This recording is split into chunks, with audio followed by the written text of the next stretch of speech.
Hello hipsters, Kris here from the podcast. Just hitting you up with a bit of information on our sponsors. We are very happy to say this season we are backed for the season by Kris and his team at 4elementswebdesign.co.uk. That's where you'll find them. You'll also find them on Twitter at 4elementsDES. What do 4Elements do? Well, if you're looking to build yourself the most hipsterish website possible, they are the guys for you. Branding, web design, marketing, video production, they're the four main elements, but they also look at so much more besides. Don't forget their tagline, beautiful websites, brands, and strategic marketing solutions to take your business to the next level. Hit up Kris and his team, let them know that we sent you, and he might give you a little present. No promises, but what he will do is give you a fantastic website. So just a reminder, that is 4elementswebdesign.co.uk. And now, on with the show.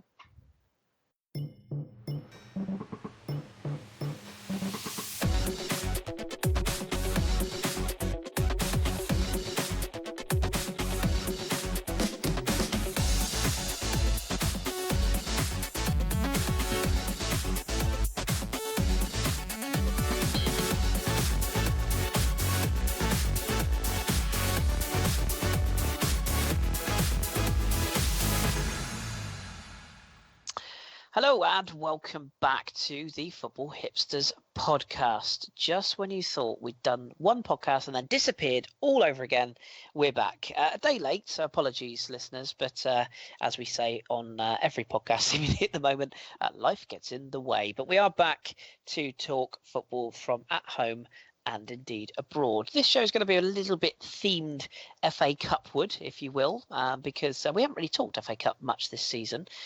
Mainly due to lots of underwhelming draws and underwhelming games. There's a few that probably fall into that category this week, but we are going to touch on FA Cup and talk a little bit about what's gone on. After that, we'll do a little bit of EFL because there's been a few games at the weekend. There's a few games going on as we record this on the Tuesday night, the 20th of February. And we'll then have our other guest join us, which is the lovely Lana, who's not with us yet, but soon will be, where we'll do a little roundup of Europe and take some of your questions. So I'll introduce my panel, of course, two-man crew until Lana arrives with us. It's lads, not Leeds. It's Ross and Josh. Good evening to you both. Good evening. Good evening. And we have plenty to get our teeth stuck into, gents, so we will waste no time at all. Just to say, very quickly before we launch into the show, if you do skip past our advertisers at the beginning, don't listen. Our chaps at Elements do have a chat with Kris and the guys if you want anything discussed in terms of the services they offer, or anything that you want to look into in terms of what you're looking for from your website or branding, marketing, the lot. They do it all. So although the advert sounds the same each week, stay tuned in the coming weeks because we've got some very juicy things to offer you from the guys over at Elements. So check them out. Right, let's talk football. That's what we're here to do. Let's talk FA Cup. Let's start with you, Ross. Let's start with the Friday game as we focus on this season's FA Cup. It was Leicester against Sheffield United. Wasn't exactly a thriller-minute game, but Leicester prevail amidst the shadow of what's going on with Riyad Mahrez and stuff that continues to kind of rumble on. But Jamie Vardy with the 66-minute winning goal. There was a little bit of VAR in this one as well, which ruled out the second goal, I think rightly in the end. But a 1-0 win for Leicester. Are they sort of quote-unquote dark horses maybe for the FA Cup? Because I kind of fancy them if the draws are kind to them. Yeah, I fancy Leicester for this cup as well, which is disappointing on two levels for me, since A, my team's still in it, and B, they're currently managed by our former manager.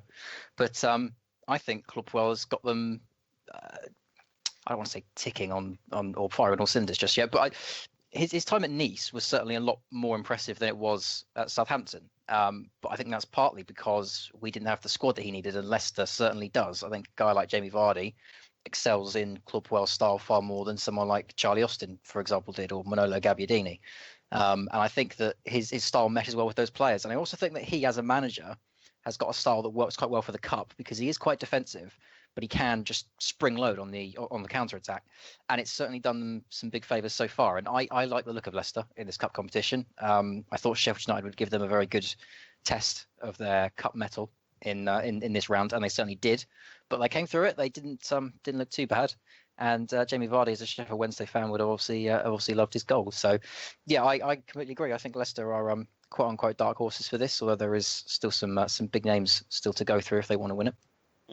Yes, absolutely, indeed. And what do you reckon, Josh, to Leicester's chances? Is the Mahrez thing sort of in danger of cramping their style, making their season a bit awkward? I mean, we don't really know what's going to happen with this. I think we all suspect he's going to get sold in the summer. I think he will get his move.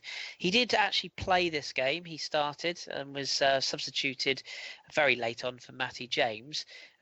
Did you get a chance to see his performance? I mean, do you feel like he's a player who's back focused, and can he fire Leicester to glory in this competition, do you think? Yeah, I think after he took that time off, a couple of weeks ago, just towards deadline day, then it did look like perhaps he did have a problem, but he seems to have knuckled down. From what I remember, he was the guy that put the ball in for Jamie Vardy at the back post. So he's still got that link-up play there, and I think Claude Puel's gone to him, look, you wanted to go to Man City, but arguably, would you be starting there? Knuckle down for the rest of the season, put in a really, really good performance, put yourself in the shop window, and not only may you still go to Man City, but the contract you'll be getting might be a little bit juicier than the one that you saw in January. But as Ross says, they are one of those teams that look like one of those that you'd say, although they have done it in recent years, no real aspirations or a chance to really win the league, but should be targeting things like the FA Cup. We've said that about a number of mid-table teams, a bit like your Evertons, your Liverpools, while they were stuck in that kind of mid-table mediocrity, your Aston Villas of old and your Newcastles, that the FA Cup should be what they should be targeting, because it is the way that the big six really take this competition. I think Arsenal excluded from that, because I think they were one of the teams that actually highlighted the benefit of this cup and bringing that winning mentality into a squad, that it is an opportunity to get silverware that's very attainable for these players. You've just got to play tops, 9 good games across there. You don't even have to play well. You just need to get the results. And I think, Leicester are certainly one of those. And against a Chelsea team that is very Jekyll and Hyde this season, it could be anybody's. Just on Mahrez, do you actually think that Pep would still go in for him in January? Because I know Pep's quite principled with players like that. I'm not sure he'd be totally convinced after the strop he threw in January. I agree with that. I'm not too sure about whether or not he was really I suppose going part from of it, the first point. I suppose part of it comes down to, do we still need the player, and is there anyone else better? But like I say, I know Pep's quite principled when it comes to these kinds, because he's done it at Barcelona, he's done it at Bayern Munich, he's thrown out the players that have had hissy fits. So I'm not sure he quote unquote fits the Pep mould anymore. He's certainly got the talent, but I'm kind of curious at this point. Yeah, don't forget. Sorry, Josh, go on. I was going to say, I don't know what that says for someone a bit like Bernardo Silva, because they're both, 2-footed, diminutive, wide playmakers. And, when you've got Sane out there, whether or not he's a replacement for someone like Sterling, who's now come central, and he needs an extra option out wide, I don't know. That's, with Pep's mind, but I'd feel sorry for Bernardo Silva if he does come in, because he looks like a player that's coming in over his head, and they do have the likes of Phil Foden, not Jordan Sancho. Yeah. That's what I was going to say. Phil Foden coming through, who is another player that, his route to the first team could be blocked. And with Pep saying he's one of the most promising youth players he's seen in any of the academies he's worked with, and he's worked with some big academies in that, as you've just reeled off the 2 teams that he's managed previously, that I'd be a bit worried for the youth coming through. And of course there are, because you've got the World Cup coming up, of course, as well. There will be other players that will potentially be available for move on, you'd think, next season as well, or over the summer. So we'll watch that space. We're not going to touch too too much depth on Chelsea 4, Hull City 0. But Ross, I'll just give you an opportunity to talk this one very briefly. A couple of goals for Willian, a goal for Pedro, and a first goal in Chelsea blue for Olivier Giroud. That rhymes, doesn't it? It also makes me feel quite unpleasant. But that aside, 4-0 victory for Chelsea. This was just routine, wasn't it? Hull were blown away in the first half, and then they played out procession second half. Chelsea still, again, one of the favourites, despite the seeming turmoil behind the scenes at that club at the moment? Yeah, I think this is, realistically speaking, the only cup competition Chelsea can really target at this point. I don't think they'll win the Champions League. I don't think they've got the quality for it at the moment. And certainly by the sounds of things, there's things backstage with Conte and the management and the transfer situation in January that seems to be upsetting the apple cart a little bit. So I think the FA Cup is the last great chance they've got. If you look at the big teams that are still in it, we'll cover the other games later, obviously, but there's only 3 big names still left in the competition. And if Chelsea can find a nice, easy path to the final, then there's no reason they can't win it. But I think Josh mentioned earlier, they've got Leicester in the next round away from home. That's going to be very tricky. And you know that Leicester will be up for it. There's a place in the semi-final at stake. So they'll face their test in the next round. If they can get through that, then all bets are off with Chelsea. But I think they'll need to avoid one of the bigger teams in the semi-final, especially if it's Manchester United, because we know what Jose Mourinho's like with cup competitions, especially this season when Pep's hogging the limelight. So they've got as good a chance as anyone else, and they are still one of the big hitters in it. But there are other teams in it that I'd favour, looking down the list of the teams that still remain. Yeah, I completely agree with that. And actually, I'd probably even put them below Leicester in my ranking of who I think is going to win this. So would I. Yeah, so would I. Especially in a one-off game, I fancy Leicester to beat Chelsea if it came down to that. Speaking of teams that have sort of controversy or things going on behind the scenes, Josh, leads us to Huddersfield 0, Manchester United 2. A couple of goals for Romelu Lukaku, getting the result for Manchester United. I think it's fair to say Huddersfield have got priorities in other areas, given their league form has sort of picked up again of late. So I think they'll be looking to survive rather than a cup run. But what do you make of this Manchester United team and the situation with Paul Pogba? We haven't touched on it on this podcast. I wanted to bring it up at this point. It's clear that he and Jose Mourinho are not seeing eye to eye. This is not the first player that Jose Mourinho has quote unquote fallen out with in terms of how he performs and what he offers a team. Do you think there's much in this? And do you think this new contract from Mourinho is a little bit of a red herring in terms of his longevity at Man United? Yeah, I think there's a couple of red herrings in this whole Paul Pogba saga, should we call it, as it's now gone on for a couple of weeks. One of which I think is the arrival of Alexis Sanchez. I think him coming in and what Mourinho wants him to do is kind of taken his focus away from Paul Pogba, who is a player who is supremely talented. And I think everyone on this panel, and I know Lana will agree, that is supremely talented, but is very, very unfocused as a player. And that's his biggest problem, that he needs to be not talked through a game. But if you look at the midfield and the squad where he really made his name, Juventus, the wealth of experience that was surrounding him, you had the likes of Vidal, Marchisio, Pirlo, then you had the BBC at the back, and then Buffon in there, and it was just a hugely dedicated team, and with the flair that he's got, that's perfect, and it is what Man United need, because all Jose Mourinho teams do lack flair. He almost, I wouldn't say coaches it out of players, but certainly dulls it down for the ability to kind of see out games or for a more utilitarian style. But I think that's personally what it is, that Mourinho at the moment is like, right, Paul, I've got bigger things on my plate at the moment. Man United have had a dip in form. He's needed to resolve that. He's had a player in Alexis Sanchez come in who needs to learn a new system, and his priorities aren't Paul Pogba. And I think he's almost gone to him and given him this ultimatum of, well, you're going to need to be self-motivated and focus yourself and really get down to it. And at the moment, he doesn't appear to be able to do that. And I think we touched on it last week. I think me and Lana were talking about him and Jesse Lingard and that relationship he's got there, that perhaps he's come back to a team where he feels like, he's the big cheese. He's coming with his big £89 million price tag above his head, come back in, he's the cock of the walk, and going to all his mates that, he came through the youth system with.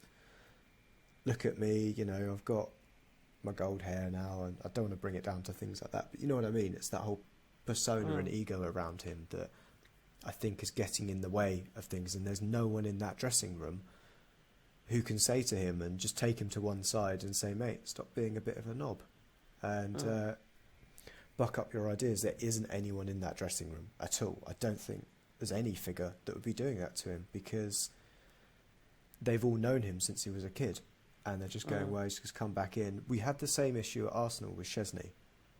I think if you would agree with that as well, Kris, that the guy just got a bit too big for his boots and needed just to, recenter himself. And I think that was the issue, that if Chesney ever came back to the club, that we'd have. He would be coming back a better player, and he'd know he was a better player and would be disruptive. And that's what I think we're now seeing from Paul Pogba. I think that's why Sir Alex let him go in the first place, wasn't it? Absolutely. But then it's it's all come home to roost. It says a lot about him, though. If our opinion here is that he's not focusing himself, there's a lot about him if he can't focus himself in a World Cup year. That would be my only addition to that particular observation. I thought Mourinho's comments on is it Scott McTominay? Is it Scott? Oh, I get his name wrong. Yes, Scott McTominay. Yeah, did you see Mourinho's quotes on him? I saw him say that he's come through the first team and he could be the replacement for Carrick, but I think that's more of a statement of we don't have any midfielder at the moment. Yeah. And of course I need to make him sound good so that when I play him, no one boos him, because he's not that good. He's not going to be Man United quality for very long. He'll be very much like Nick Powell. I suspect in a season or two he'll be out of there, and you'll wonder. You'll look back on this conversation and think, well, wow, there was a day when Jose Mourinho said he was going to be the Carrick replacement, and I don't think it's going to happen. I think it's also the issue that Carrick retires at the end of the season. And I can't think of a player in world football that wouldn't cost Man United an arm and a leg that arguably they don't have. I think touted like Tony Kroos coming in. Well, you can't fit a midfielder with all the players they've got, let alone adding a player like Tony Kroos into it. It's just not going to work for them. So I think this is also Jose playing the long game and just putting it into the back of Man United fans' brains that he's not going to go out and buy a replacement for Michael Carrick, because they'll be spending their funds elsewhere. Yeah, it's brand Pogba, isn't it? I thought the McTominay quotes were interesting when Mourinho sort of essentially alluded to the fact that he doesn't have a flash car or a flash watch or flash haircut. He just performs well. I thought that was very pointed, those comments towards Paul Pogba. But nevertheless, Manchester United have qualified, as Josh have Brighton. It'd be mean to not give you some time on your own team, as I'll give Ross the same. They beat Coventry 3-1. Locadia. Impressing since his arrival from PSV, and also I'm sure you'd like to pay tribute to the second goal scorer, Connor Goldson, who's been through the ringer. So impressed and happy with the performance for Brighton. Yeah, I think this is one of those that when you saw the team come out, it was really surprising, because this is, for someone that's followed Brighton for so many years, looking at a team like this and going, hang on, this is our second string. Because I've seen some awful first-string teams in my time that have lined up for the Albion. But, it was a fantastic result for them. Played really, really well, and good to see a debut like that from Locadia. He's a player I'll definitely be interested with, because in this game, Brighton played with two up front. This is something that they did during the Championship seasons, where they'd have Glenn Murray up front with someone like Baldock, running around doing basically running for him. But in this game it was Locadia and Ajoa up top. So I'll be interested to see how he can cope without a target man in there, and he's got to be making those forward runs. But otherwise he certainly looked like a player just kind of getting used to match fitness after coming in injured. But absolutely very happy with him. I don't want to jinx him or say anything and get too hyped up about him. Just want to stay quite calm and collected, because he is a striker that's come from Eredivisie, and what those strikers coming in from that league can either be hot or cold, depending on their goal scoring record. We've seen the likes of Wolfswinkel or Wilfred Boney come in and have very, very different careers. Alfonso Alves, remember him? Exactly. Yeah. But the goal from Connor Goldson, a player who almost to a year to this date was diagnosed with a routine medical appointment with a heart defect and had to have major surgery and was out for the season. But to see him at the celebrations when they got promoted and to see him get a goal as well, it's just absolutely fantastic for him. And it's one of those stories that kind of almost goes untold, but it's really big for the club and superb for him because he's a very, very talented centre-back. And if one of the two first-choice centre-backs in Duncan Duffy do leave in the summer, I think he's certainly an adequate replacement to step up and fill in the shoes there. And of course, Joa also netting on his home debut, or home second debut, should we say, after coming back to the club. That was also good to see. An absolutely fantastic header. The only downside, I think, would be conceding a goal, but it wasn't like Coventry City weren't worth it. They made a lot of chances, and I think Tim Krul in the first half made a lot of good saves, and Nicky Mindpie, who came on in the second half for Tim Krul, who went off injured, I think was just a little unlucky and looked a little bit rusty as well. But as third choice goalkeeper, you almost kind of expect that. But I'm sure we'll go on to the superb performance that the other Brighton goalkeeper in this round made on Monday night. Yes, indeed we will. I'm certainly, I know Ross is keeping his powder dry for that one. But before we get there, Ross, I have to, of course, give you the same luxury I've given Josh, the opportunity to talk your own club, Southampton, progressing. Now, of course, I want you to talk Southampton, and please do go for gold. But I also would very much like your views on Taxigate, where obviously this week anyone who's been sleeping under a rock will maybe not know that Pardew's plucky individuals. I'm rather surprised to see Gareth Barry was one of them. I didn't expect it from him. Potentially, allegedly, stole a taxi and went for a little trip around Spain. What did you make of all that, Ross? And of course, Southampton's performance in a 2-1 away win. Wesley Hoyt and Dusan Tadic with the results, or the goal, sorry, with the result to get them through. Well, I think, like everyone else, I was quite surprised to see the names that were involved in this particular incident. I think I read yesterday that the authorities are going to pursue the investigation now. So clearly, there's a little more. Excuse me. There's clearly some smoke here. But I think, like I say, the surprise one was Gareth Barry, because you would have thought a player of his age that's gone through so many big clubs, you would have thought at 30, 6, 7, 8, that he would have had his head on his shoulders and said, no, let's not steal a taxi from outside wherever it was. But it's symptomatic of the kind of season that West Brom have had, where it just seems like everything has gone completely off the rails and nothing has come out the way they thought it would do. Some shocking performances from most of the players across the season, so it only stands to reason that some of the more reliable personalities then fall off the wagon as well. I can't fully explain why so many things have gone so badly wrong for West Brom this season, because they had a solid manager at the start. I've never rated Alan Pardew, as we all know. The only time I think he ever really did a great job was at Southampton in League One, and then back at Newcastle when he went back to the Premier League. But I can't quite put my finger on exactly why West Brom are as poor as they are, except for they went on a bad run and then it spiralled. The FA Cup was one of the last good things they had left this season. The relegation fight is really, really tight this season, but there's so many points off of 17th that they look like the only teams so far in that bottom 4 or bottom 7, I think it stretches up to, that are actually down already. So the FA Cup was a great chance for them, and they just weren't good enough. They weren't at it at all. They had one moment of magic, and that was Solomon Rondon's volley, which was just undeniable. It was a fantastic strike, one of the goals of the round. So aside from that, they've been awful, and I can't explain why things are as bad as they are there. As for Southampton, it's lovely to be in the next round. We thought we were dead meat on a stick when we saw the draw. We'll go into the Wigan Man City game in more depth later, but now that obviously Wigan have made it through to the next round, you never know anymore. They're not going to be an easy opposition for us, but neither will West Brom. and we still turned them around relatively comfortably. Now that does owe to the poor performance West Brom put in, but at the same time, Southampton have slowly been getting better without particularly impressing anyone. It's not been as nervy to watch. The goalkeeper situation has greatly improved since we threw out Fraser Forster and put Alex McCarthy in. Defence looks far more assured. Midfield is slowly starting to create more, not too much, but certainly more.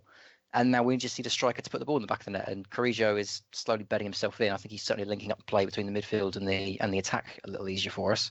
But he hasn't scored yet, so we've still got a lot of problems. But it's a real morale booster. It's a good opportunity, like I said, for West Brom. It's a good opportunity for us to build some momentum, get some heads up, and get the fans back behind us. Because now we've got Wigan in the next round.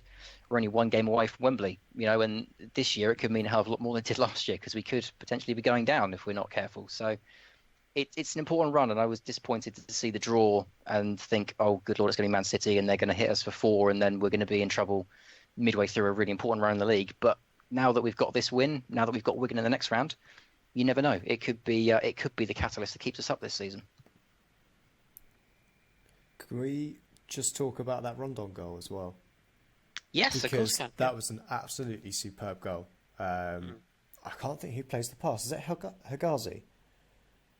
It was someone with a big mop of hair. Anyway. I think it probably was Hegazi with that hair, yeah. Yeah, and it just...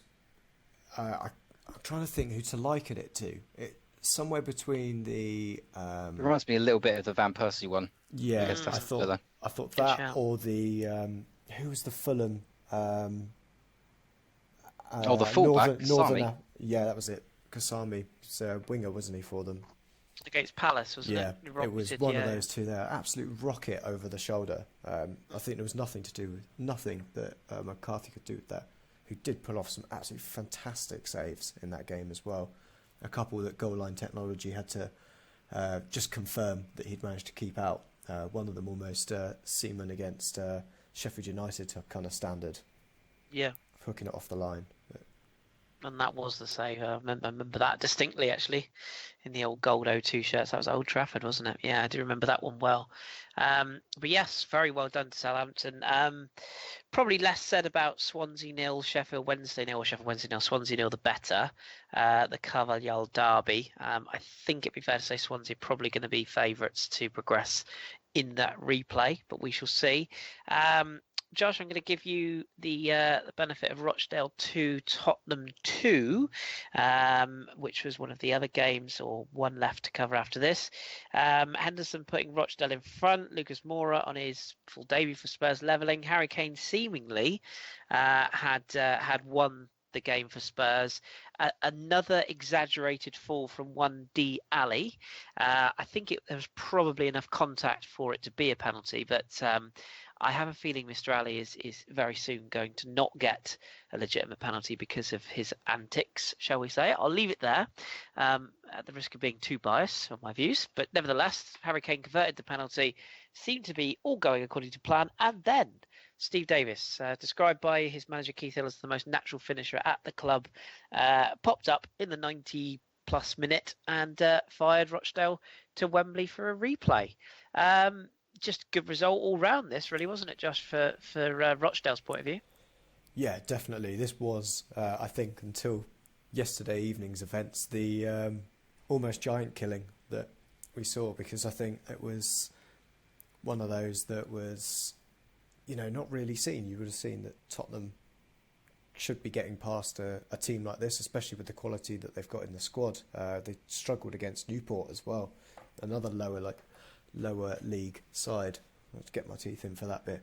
But I would say with the Dele Alli incident, Keith Hill did say that he wasn't too annoyed with it. He was like, if he does that for England at the World Cup, he'll be applauding him if he wins a penalty. So, a bit of tongue in cheek there, I think. But, as you say, don't want to, rest on your laurels. He could get punished for something he doesn't deserve.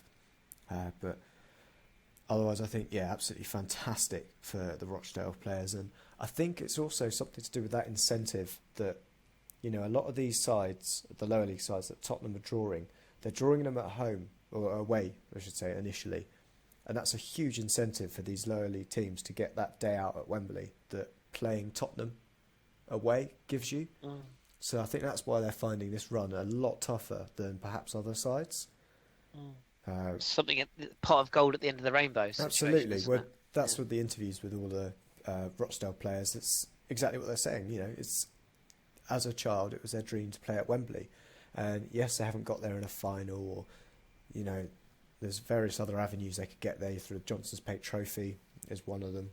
Although, is it called that anymore? I don't think it is. No, I think it's called the EFL Trophy these days.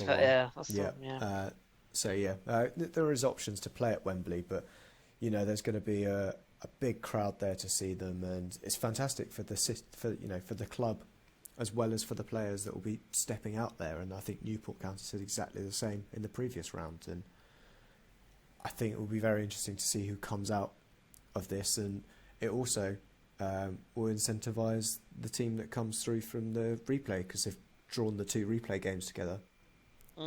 Did we see that the Wigan chairman described, not the Wigan chairman, the Rochdale chairman described them as the working man's Man City during the week? Yes, he did. Yeah. Like and everyone thought, well, you're bottom of the league in League One. How can that be true? And then they turned up and passed Tottenham off the park for 50 minutes. It was a really, really impressive performance from Rochdale. Like Josh was saying, I didn't think that was going to be topped in terms of performances in the FA Cup this season, and then we got an even bigger one on Monday night. But Rochdale, I think full credit to them, because when I think of Keith Hill, I think of defensive, dogged manager, because I've seen him at Barnsley, I've seen him at Rochdale the first time round. That was his MO. But to see him playing a passing style, it's not got them very far in the league this season. But to see him implement that kind of style and be brave enough to do it on a Sunday in the FA Cup at home to Tottenham, full credit to them. It's a magical story for the FA Cup this season. No, absolutely. And speaking of magical stories, that perfectly lays the ground for you there, Ross. You said I think the only goal you celebrated harder than Rochdale's equaliser was a certain Mr. Will Grigg finishing off Manchester City's hopes of a quadruple. Of course, I'm sure we all hope that Arsenal finish off their treble hopes on Sunday. But yes, in terms of this game, I must confess I didn't watch this game. I had a little bit of a purge of football this weekend because I had other bits and bobs on. But when I checked my various apps to find out the score and saw it was 1-0, granted, I didn't realise there was a red card until I saw this afterwards. But that possibly was the turning point, the red card. But so much more happened in this game. And Man City have tumbled out. Is this a little bit of... sorry, Joel, you might want to turn off here. Pep's chickens coming home to roost a little bit. He called for tackles to be punished. There was another challenge, it has to be said, which you can touch on from a Wigan player in this game that really should have merited a red card as well. It has to be said. But Fabian Delph sent off, kind of changed the game, and albeit the pressure came from Man City, Wigan held on and got that winning goal. Yeah, I got to say, I'm not saying I deserve credit for this prediction, but when we got to half time and Delph had been sent off, I was just sat here looking at the pictures of Pep arguing with the officials. I just thought, this is it. We're going to do this year. They're going to knock out Man City. It was just the moment where everything just felt like today is not going to be your day, because Wigan, everyone that came into this game just thought it was going to be a procession and that Man City were going to just trounce them.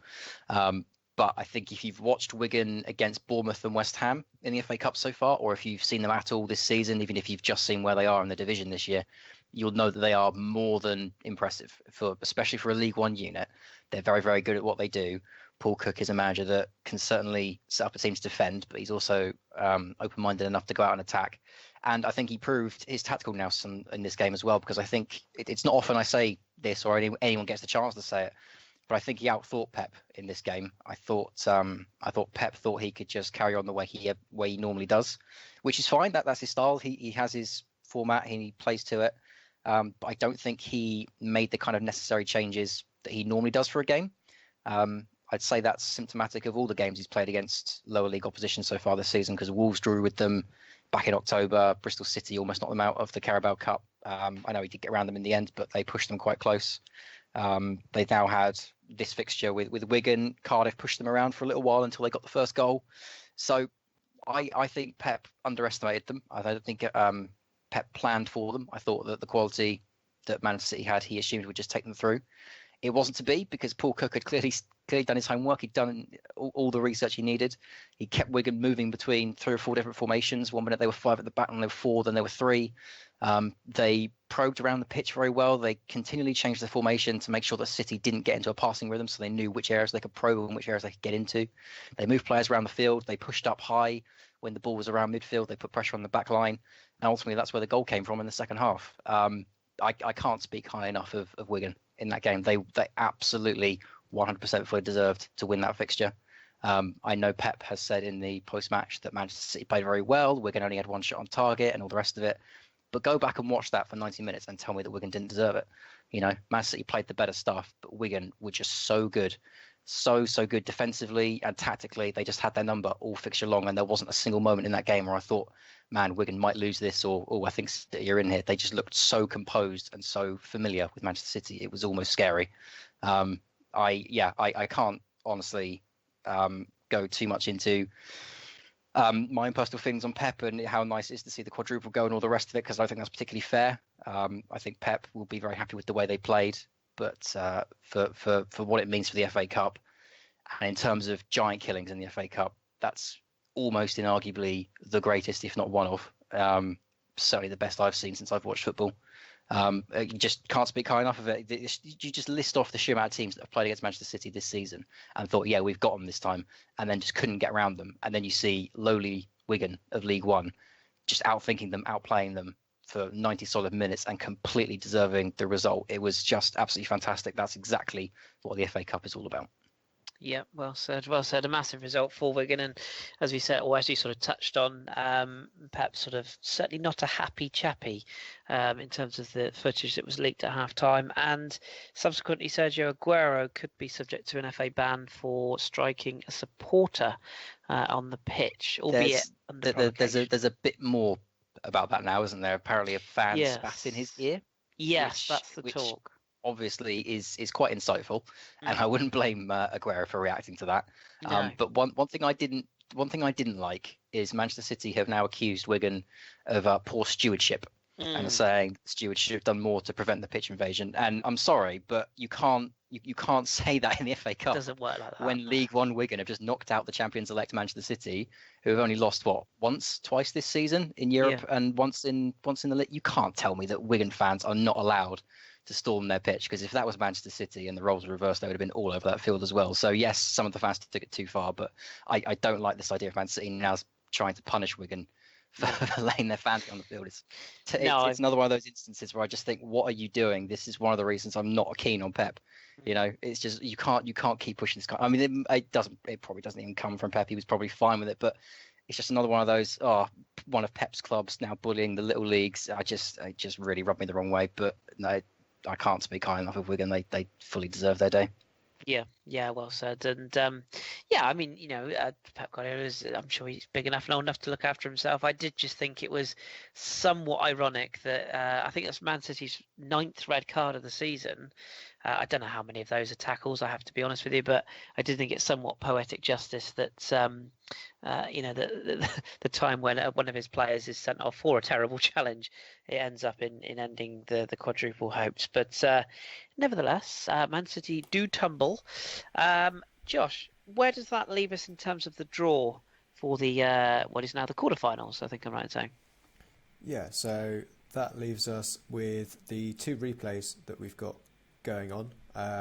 They need to be replayed this week. So, next week. We've got Swansea at Sheffield Wednesday, played on the Tuesday, and then Spurs playing Rochdale. The winner of those 2 matches will actually play each other. Such was the draw. Dropped out, as we've said. You've also got Leicester playing Chelsea. Man United got a home draw for Brighton.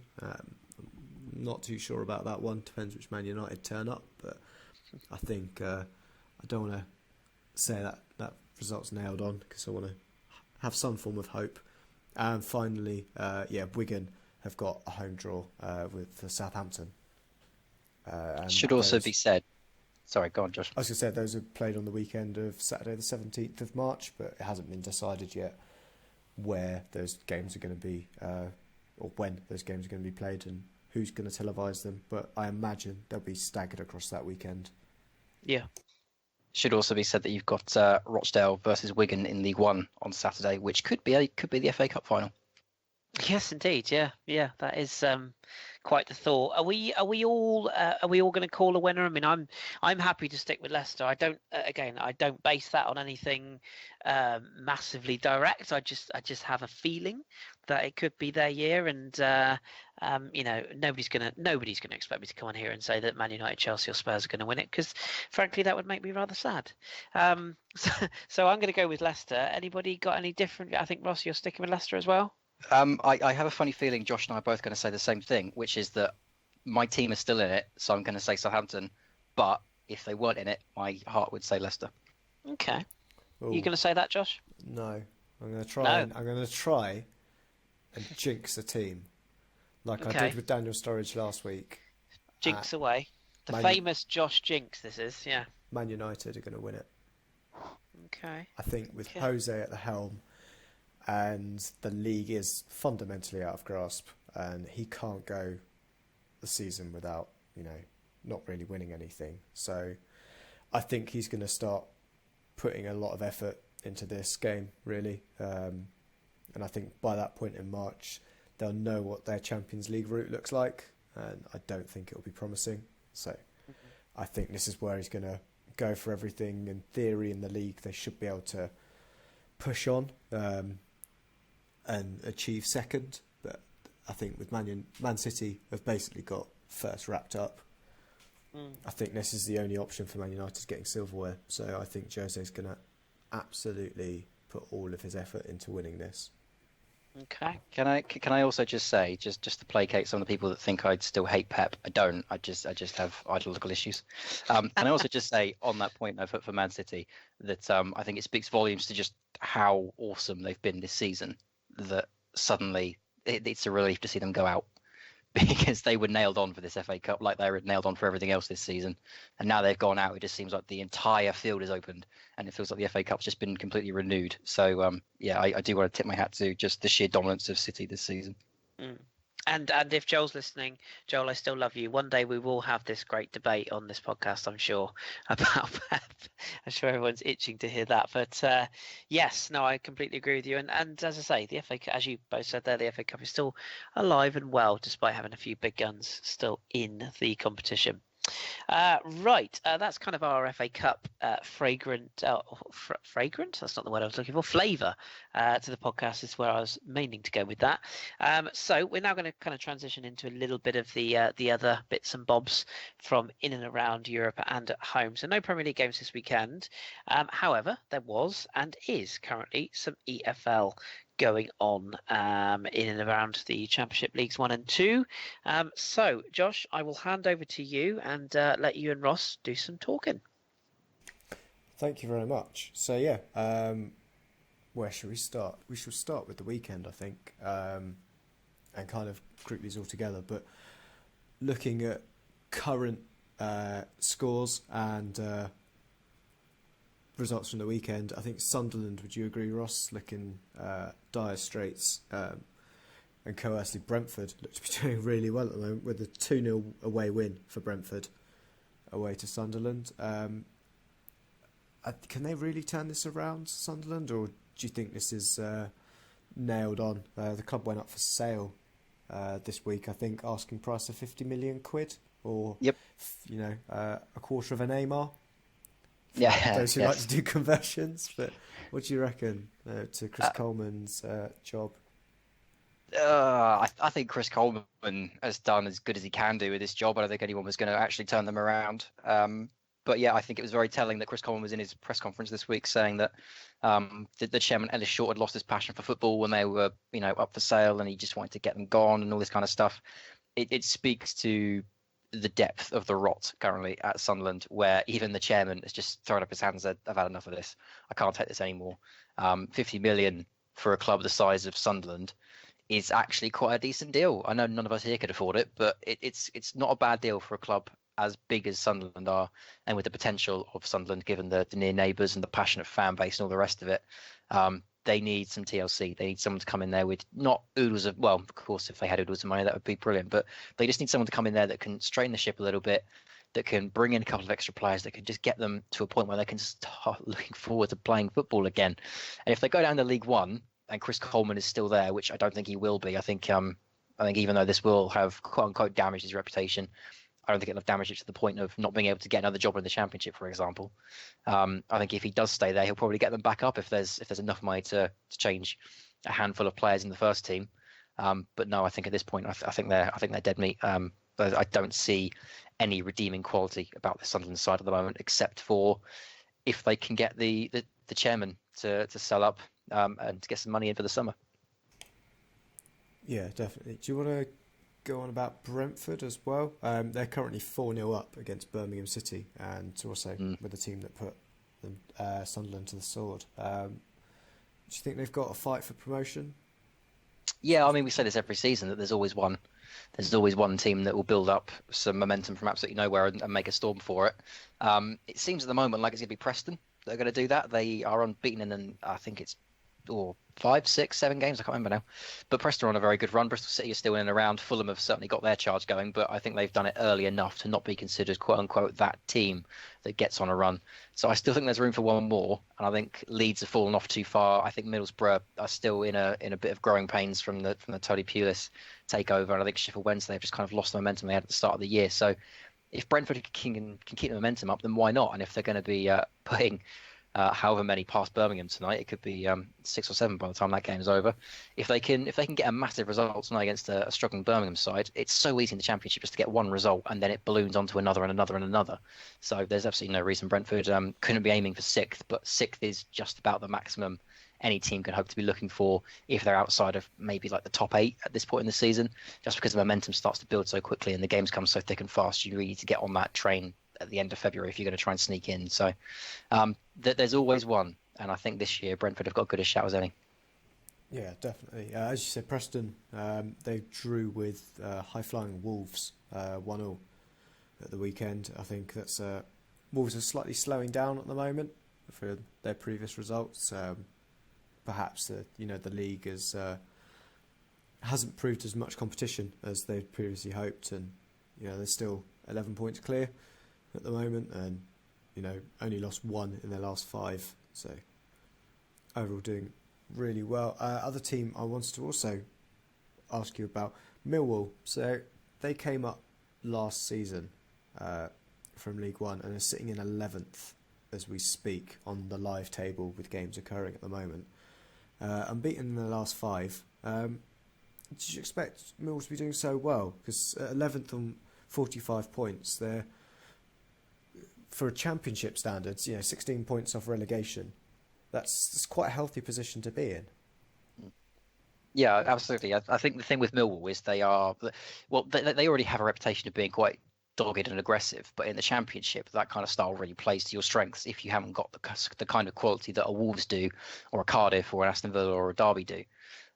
So that sounds weird. Derby do. Never mind. Anyway, the thing with Millwall is they just have, much in the same way that Burnley do in the Premier League, they have a squad that shouldn't really be doing as well as they are, but they have a manager that knows the club, that can cultivate that kind of team ethic, and they're just punching above their weight, and it's really nice to see, because again with the Championship, all it takes is one result and then suddenly you're on a spiral of 4, 5 or 6, and Millwall are just so defensively structured that they can hack this, and they did it last season in League One. I think they had one of the best clean sheet records. I think it was 6, 7, 8 games, maybe a couple more in a row with a clean sheet before they went to Tottenham in the FA Cup.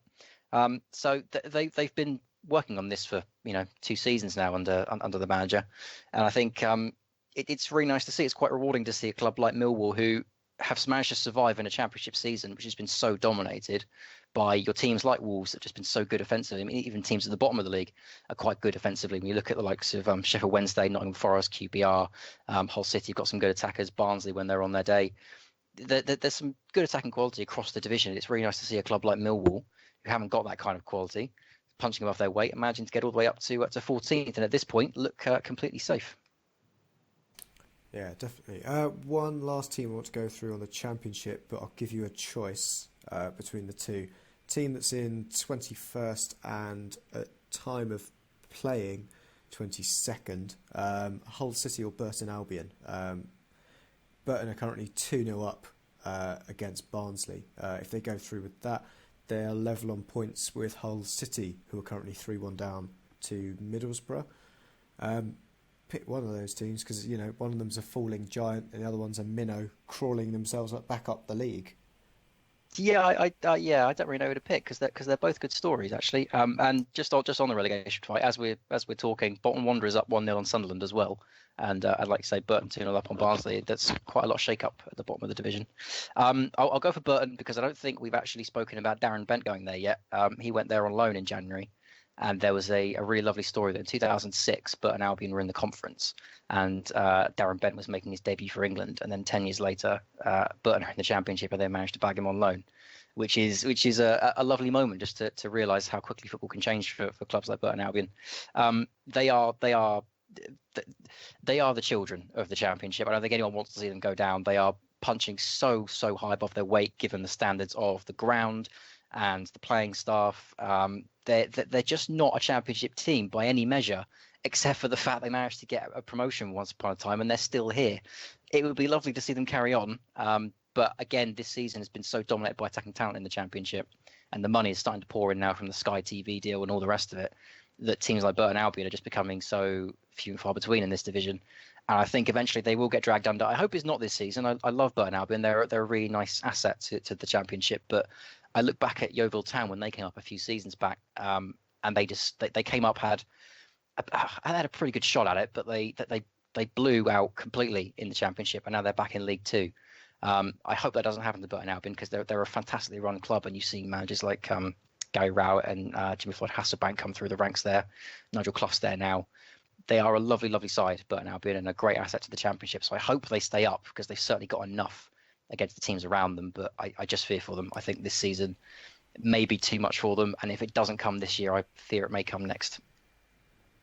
Yeah, I think it does look worrying for them, but again, as you say, if you get a run on the Championship, you can put yourself into a really decent position in there because that league just shuffles around constantly. But let's dive down into League One. Actually going to start with a team that I tipped to potentially take this division. This is the Josh Curse in full flow, Fleetwood Town, who sit in 20th on 5 straight losses and 36 points. What's really changed from last season, Ross? Because I wouldn't have expected to see them right down here. Well, I can't really say anything's changed for them in real terms. They have lost some players, but not enough, in my opinion, to necessitate a fall this far from grace. I think last season they were right up in the top 2 for most of it, and then they lost out in the playoffs. And I tipped them for the title this year as well, just because of how consistent they were last season. Uwe Rosler was absolutely stunning there last season, and there was no sign that couldn't then continue into this year. But they just haven't been at it from minute one. Near the start of the year, I thought, to start the season, I should say, I thought Juve was relatively lucky to still be in the job, considering how poorly they'd been. But to now see them down in 20th, level on points with Oldham, and only 6 points ahead of Milton Keynes Dons, who are just absolutely in free fall at the moment, it is really surprising, and it doesn't shock me at all to see that Rosler got his walking papers this week. But no, I can't put my finger on it. It's just one of those strange anomalies for me. Clearly, the performances have completely fallen off the map, but clearly performances have fallen off the map this season. But to pinpoint exactly where it's gone wrong is really difficult because I don't think they've had too many seismic changes across the summer that you would have looked at and said, well, that's a red flag for the rest of the year. They just haven't been at it. I mean, they had the semi-decent run in the cup as well. They had the Jamie Vardy derby.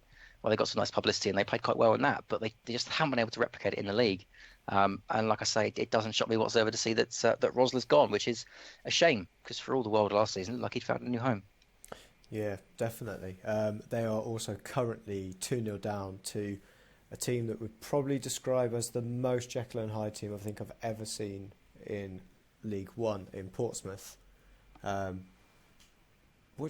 Portsmouth season for you, Russ, were you expecting to see them mid-table or challenging for the playoffs as well? I know it's early to call with how the runs can kind of occur in this, but they are one of those teams that you just don't know who's going to turn up, basically.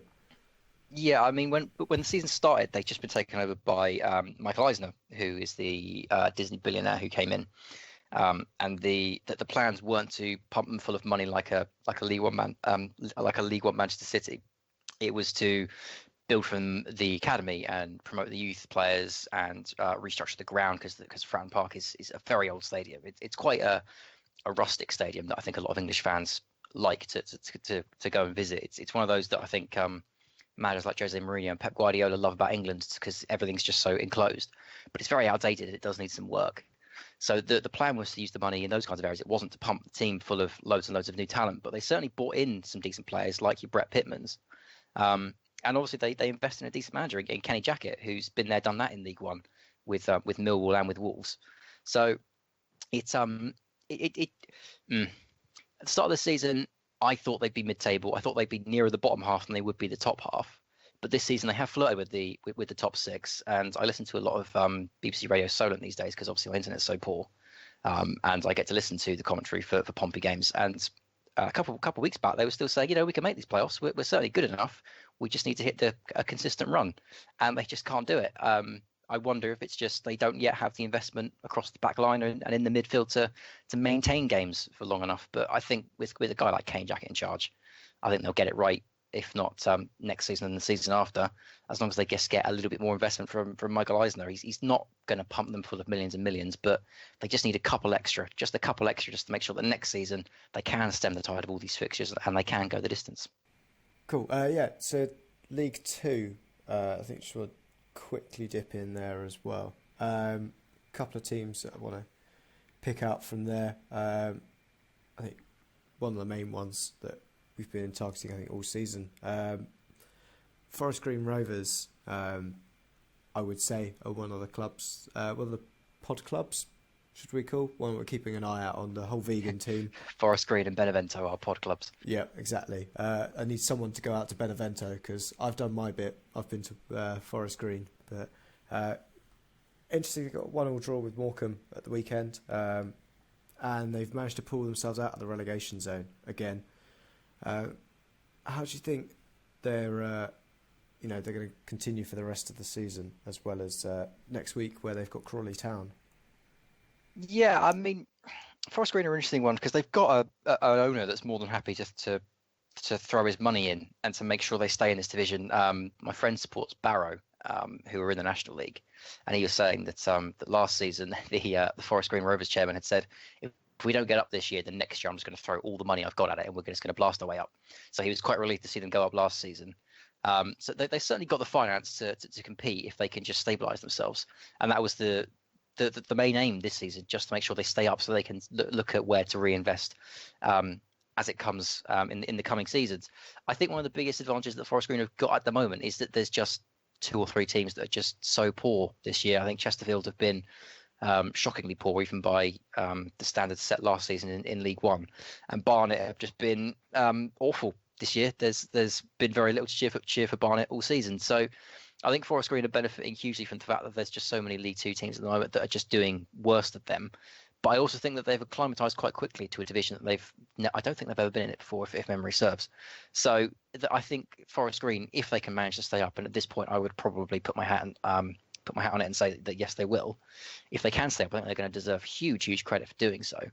But at the same time, if considering the money they've got in reserve, next season I wouldn't be surprised to see them investing a little bit more, pushing a little bit higher up the league. If they can guarantee league survival, and then they can go to new players and say, look, we're a league team, we did it last year, there's no reason we can't do it this year, and we want to move on, then there's no reason they can't be mid-table next year and then be looking higher up as the years go by, especially when you've got other teams like Grimsby Town who are slowly starting to slide back down again, and Port Vale haven't had a very good season. I think they'll be in the mire next year. Yeovil Town can never seem to be too far away from the relegation zone. So there's clubs in this division that a club like Forest Green, with the money in the backing they've got, can climb over.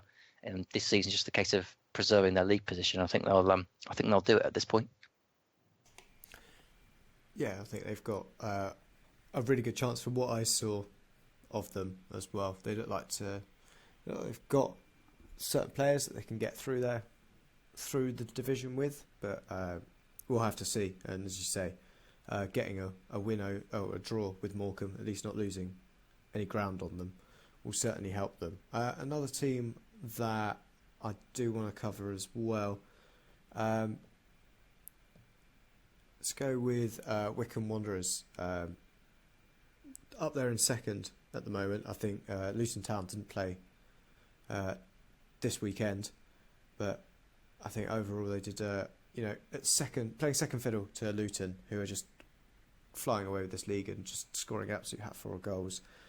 Do you think they're playing well for a second fiddle side, and do you think they've got everything to go through there? I think Akinfenwa is doing great things for them there, but overall, how do you think their season's going? I think it's the combination of a couple of seasons' work now. I can't think of his full name, but I think it's Gareth Ainsworth, who currently manages Wycombe Wanderers. He's been there for a couple of years now. I think Barnsley came in for him a couple of weeks back before they appointed Jose Marai as their new manager. He's certainly got a project developing there, and I don't want to say he's Gary Rowett-esque because he hasn't really had that same kind of shocking exposure that Gary Rowett had, but he's certainly got something going there at Wycombe. And last season they were always in and around the playoffs and didn't quite make it in the end. They fell a little bit short just when the playoffs started to. If you remember rightly, the playoffs last season in League Two were just completely compressed between about 8 spaces until second or third week before the end of the season. So they kind of got lost in the shuffle last year, but this year it's not been as condensed. They've managed to poke their head above the sand, and they've managed to sneak into this top two. The top two seems to change quite frequently. Well, it's top three in League Two. The top three seems to change quite frequently when I dip down to look at the table, because Notts County have been stellar this season as well, and they were second last time I checked. And now Mansfield have popped up into fourth as well. Accrington Stanley in third as well as Wycombe in second. So it's still quite a dynamic, fluid race for the promotion places. But I think Wycombe Wanderers have got as good a chance as any. They've certainly been very steady. Like I say, they've got a manager there that has been there for a number of years, has got an ethos in place. Whereas there are other clubs in there that are still developing, like your Notts Counties, like your Accrington Stanleys. So there's absolutely no reason Wycombe couldn't do it. And I think it'd be another great story to come out of League Two this year, when you've got a team like Luton who are just blowing people away. To have a club like Wycombe Wanderers who've been slowly developing over a number of seasons to get to this point would be a huge moment for League Two. Yeah, just one last site I want to go through. Grimsby Town. News this week that Phil Brown has turned down the opportunity to go to Grimsby. They're a side who haven't won in a long time now, and are tumbling down the table. And with Russell Slade going as well, it's 12 games without, more than 12 games without a win now, up to unlucky 13. Do you see them being able to get anyone in that can turn them around, or are they just in freefall and are one of those teams that the likes of Forest Green and Morecambe will be looking at and thinking, that's our target, just to get over them, because as just said, they are dropping like a stone? I think there's still contenders around that could do the job, because if you remember rightly, Grimsby Town were the club that developed Paul Hurst, who's now gone to Shrewsbury Town and done so well. They then brought in Marcus Bignell from, I want to say Forest Green. I want to say Forest Green, but it might be someone else now. But yeah, they brought in Marcus Bignell and tried him out, and he didn't do the job that they were after. And then they brought in Russell Slade, who was seen as a more experienced, steady hand. And last season he did the job for them, or the back end of last season did the job for them. This season they've managed to drop off, and they've gone for another one like that in Phil Brown. But I think that Grimsby Town, because they are where they are and they've been in the conference, or was it 2 seasons ago now? I think that their structure is more set up for a young up-and-coming manager. And I think the current link is the Boston United manager, whose name escapes me. I think it's someone Elliott. They've got a scouting network there that will know some decent targets in the National League as well. And I still think that Grimsby Town are a club that could attract a young up-and-coming manager who will look at them and say, if I can keep them in the league, then you never know, next season we could just do X, Y, or Z. So I hold hope for Grimsby Town. I think they can find someone to do the job, but they do have to be careful. They can't risk another Marcus Bignell coming in and then not doing the job. And they can't risk bringing in another Russell Slade who will stabilise them for 6 months and then fall away, which is why I'm kind of glad it looks like Phil Brown is now off to Fleetwood Town. But it's another one of those. Hopefully they get the right appointment in. I'd expect it to be at this point a lower league manager that they can invest in. But yeah, I think there's a good reason that a man as experienced as Phil Brown probably turned them down. Yeah, I just think it kind of makes sense from both parties at that point. It doesn't look like the kind of job that Phil Brown could do, personally. But Kris, that is our roundup of EFL. Back over to you for the European stuff. Yeah, splendid. Thank you very much. Some good stuff there between the two of you. Thank you for filling us all in and letting us all know what's going on. We are going to add Lana into the call in a short moment, so she's about to join us.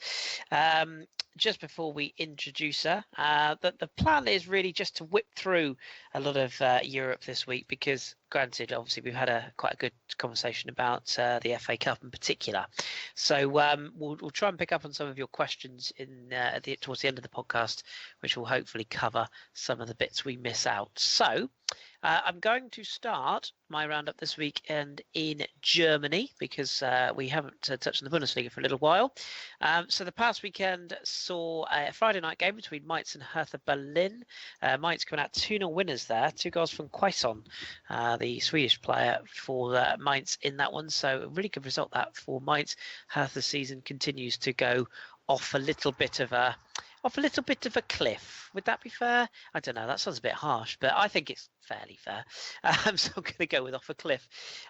We also saw Cologne, speaking of off a cliff, they drew 1-1 with Hanover. Cologne still remain bottom, although the gap is narrowing. Osako with the goal for Cologne and Füllkrug the equaliser for Hanover. Freiburg, another good result for them. Niels Pettersson's penalty, getting a 1-0 victory over Werder Bremen. Freiburg just gently starting to nudge up the table again, up into 12th with that result. Hamburg losing at home to Bayer Leverkusen. Hamburg losing is not a big surprise this season. They still sit second bottom, still in all sorts of trouble. Leon Bailey, one of the scorers, as was Kai Havertz with the goal there for Leverkusen. 2-1 victory for them. Andre Hahn with the sole reply. Bayern Munich win again. Not a big surprise there. 2-1 victory over Wolfsburg. They did come from behind, though. Daniel Didavi putting Wolfsburg in front with Sandro Wagner and Robert Lewandowski with a last-gasp penalty winner in stoppage time, securing the victory for Bayern Munich, who are just the mere 19 points clear at the top now. I think it's fair to say they're probably going to win the Bundesliga. Spoiler alert.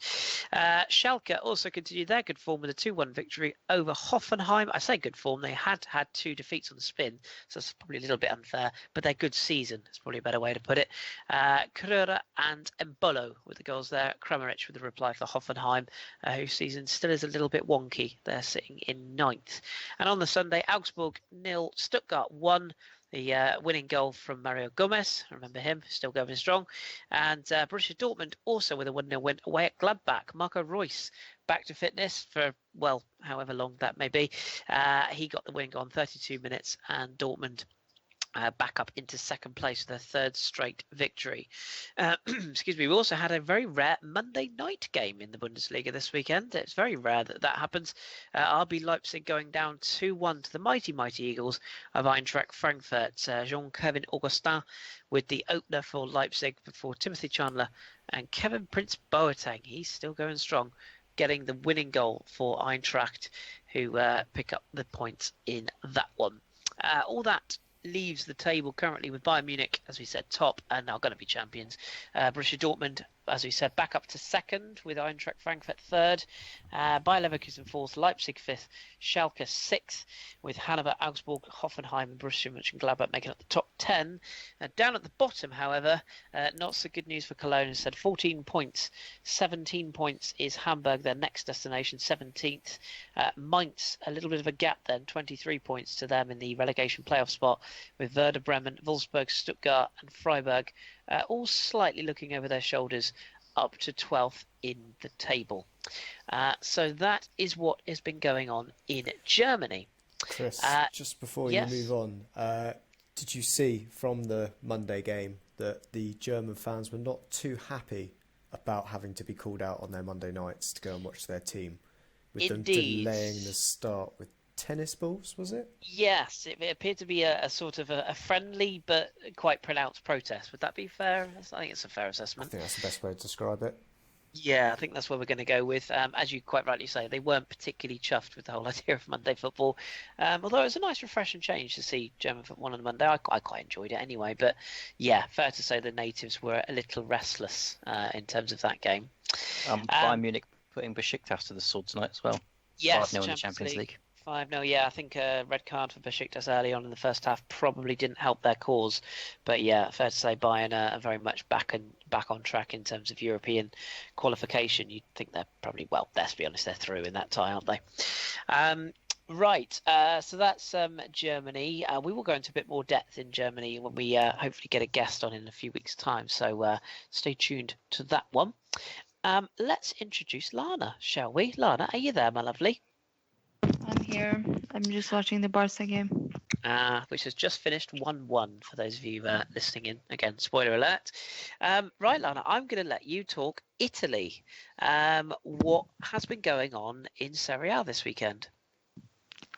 Higuain is dead. Well, he's injured. He is indeed, yes. Shall we start with Juve? For the first time in ages, I'm actually really upset about it. For those who've heard me talk about Higuain, you all know that I'm not his biggest fan. But, you know, he's been amazing lately, and it's such a huge blow to see him get injured. Apparently, it's not very serious. It's just that his thighs are finally catching up to his fatness, so he needs to just shake it off, and he should be okay for the return game of the Champions League. And we played the derby now at the weekend, which we won thanks to Alexandro goal. It wasn't the prettiest of wins, but I'll take it, to be honest, especially since Napoli won as well. So, yeah, it hasn't been very interesting in Serie A lately. I mean, Milan are back to winning ways. Inter being Inter, I suppose we can call it that. Lost to Genoa with the most hilarious own goal. I don't know if you guys saw it. It's an own goal that I'm pretty sure only Inter could score. I can confirm that. That was pretty hilarious. And then the former Inter player Pandev scored. I think he showed more respect to the Inter shirt than any of the current Inter players are doing, considering how they're performing. But yeah, Atalanta Fiorentina 1-1. It was a good game. I think Atalanta noticed that, you know, playing European games and league games can be a bit too much for them, considering they're still such an inexperienced team that not used to playing in multiple competitions. But I think it's good experience for them, and I'm still pulling for them in Europe as well, which can't be said the same for Napoli, considering that they got criticized by everyone. I don't know why, because it was pretty clear at the start of the season that they were going for the Scudetto this season. So it didn't come as a surprise that they lost against Leipzig. I'm just like, why do people even bother? It's pretty evident they want the title, so just let them do whatever they want in Europe. Yeah, the focus is definitely on the Serie A title, isn't it? For Napoli, they I wouldn't say they threw that game in Leipzig, but certainly the priority, Sarri coming out and saying that he was going to rest his star players, and you know, made no excuses for it, did he? That was his decision, and that's what he stuck with. He was honest. So he was. In some ways I can get why it's disrespectful. I get it. But at the same time, if the potential to win your first Scudetto in God knows how many years is there, I understand completely that he is going for that title instead of, you know, potentially going out in the next round of the Europa League. I just hope they choke completely and we win it on the last day with a 1 point. Naturally, of course you do. Are you? How do you feel about the title race at the moment? Are you still sort of feeling that that's going to be? Is it going to go to the wire, or do you think Juve will start to crank up the pressure? I mean, Juve drawing with Spurs in the J Stadium last week. If they go out of Europe, does that refocus the Serie A title race, or is the European thing a distraction? Do you think? I wouldn't say it's a distraction, because I mean we walked the league went to 2 finals in the space of, you know, during the Allegri period, we also won the double. Our main goal is obviously the Champions League. I think I wouldn't say it's an issue. What I am annoyed about, if I can say, it's the fact that it's this. How do you say it? It's the need to win it for Buffon that bothers me. I love Buffon. One the greatest goalkeeper of all time. I get it, but why just for Buffon? I mean, obviously the fans want it, all the players want it. Allegri wants it. It's a team sport. It shouldn't be won solely because Buffon is retiring at the end of the season. I just think that the focus around it, it's a bit annoying, and I'm sure I'm gonna get tons of abuse for it, which I don't give a shit about. But I wouldn't mind if we went out, but I hope that we can overturn the return game. But then I would go out on a limb and say that we have to bench Buffon because he was really poor in that game. Khedira as well. I don't understand what I knew right away when we scored the 2 goals. We were going to sit back and just invite all the pressure. And we're not a team, the same team that we used to be, where we can handle that pressure. And Spurs, we're lucky. We were lucky not to concede more than 2 goals because we were so poor. We couldn't handle that pressure at all. So part of me wants to go out so we can focus on the league, but at the same time, I want to believe that the team is more than capable of competing on 3 fronts. So I hope we go forward in the Champions League, but I also know that the title will be decided on April the 22nd when we meet Napoli at home. Because I think that's like, if not probably the last game of the season. Napoli doesn't look like they're about to, stop up and just be like choke, because they've done so well and we're almost, at the end of February, and it doesn't look like they are, traumatized by the pressure or anything, which I enjoy a lot. I really enjoy the season of the Serie A because it's more competitive as well. So hopefully this can continue. And I know we're not going to win the league every season, although that would be really fun. But we can't be spoiled forever. No, true. It does have the whiff of a title decider, that game, doesn't it? And a sort of game that Juve could potentially grind out a draw or grind out a 1-0 win and take the spoils from. But yeah, we'll see if that does come to pass. Obviously, that's a little way in the distance at the moment. That sort of sums up the Italian race at the moment. Napoli and Juve, as you said, point between them at the top. Roma and Lazio, also big rivals, 3rd and 4th, also separated by just a point. Inter's defeat to Genoa again drops them back a further point to 5th. Samp, Milan, Atalanta and Torino and Udinese are in the top 10. Fiorentina just outside in 11th. Down at the bottom, Benevento, although it is only a 6-point gap, you do struggle to understand how many games they could, or what games they would need to win to get up there. 3-2 win over Crotone this weekend does at least give them that opportunity to go up the table a smidge, or at least in terms of points. Hellas Verona and Spal are also in the relegation zone, with Crotone just outside. Sassuolo still in and around that group of clubs, as are Chievo and Cagliari, and then there's a 5-point gap up to Bologna, you think would probably be safe. Okay, let's do France next. Well, we've got the opportunity before we finish with Spain. So back to you, Lana. I'm sure there's a lovely place you'd like to start. I can't possibly imagine where that would be. First of all, just your thoughts on PSG in the Champions League. That game with Real Madrid ended 3-1 to Real. Were you secretly quite pleased about that, or were you a little bit disappointed from the French football perspective?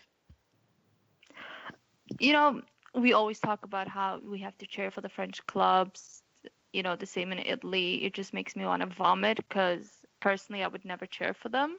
Probably when I was less, mean and, a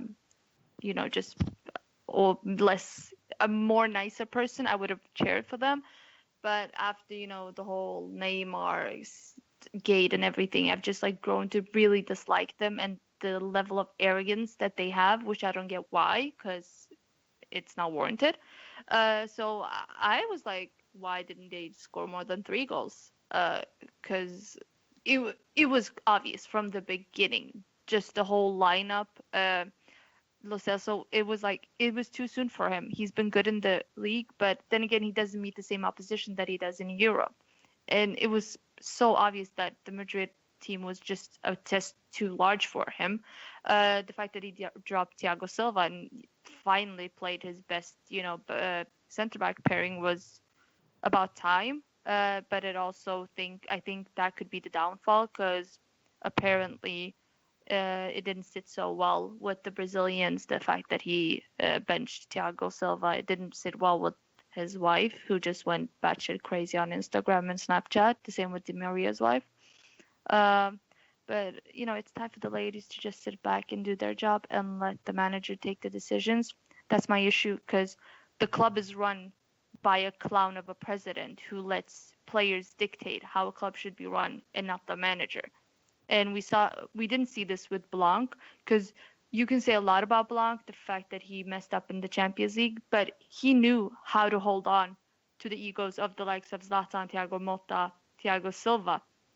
Emery has just given up completely. I'm surprised he hasn't just resigned and been like, okay, bye, I can't deal with you people. And it's so sad to see, because now I don't understand how people can just look at the team and be like, oh, they're so enjoyable to watch, because there's no respect for the opposition whatsoever. The level of arrogance being showed by players is, even Mbappe, who wasn't like that at all, but it's being rubbed off from the other players. And I don't know, I'm just annoyed at the team in general, and I'm surprised that they didn't get trashed by Madrid.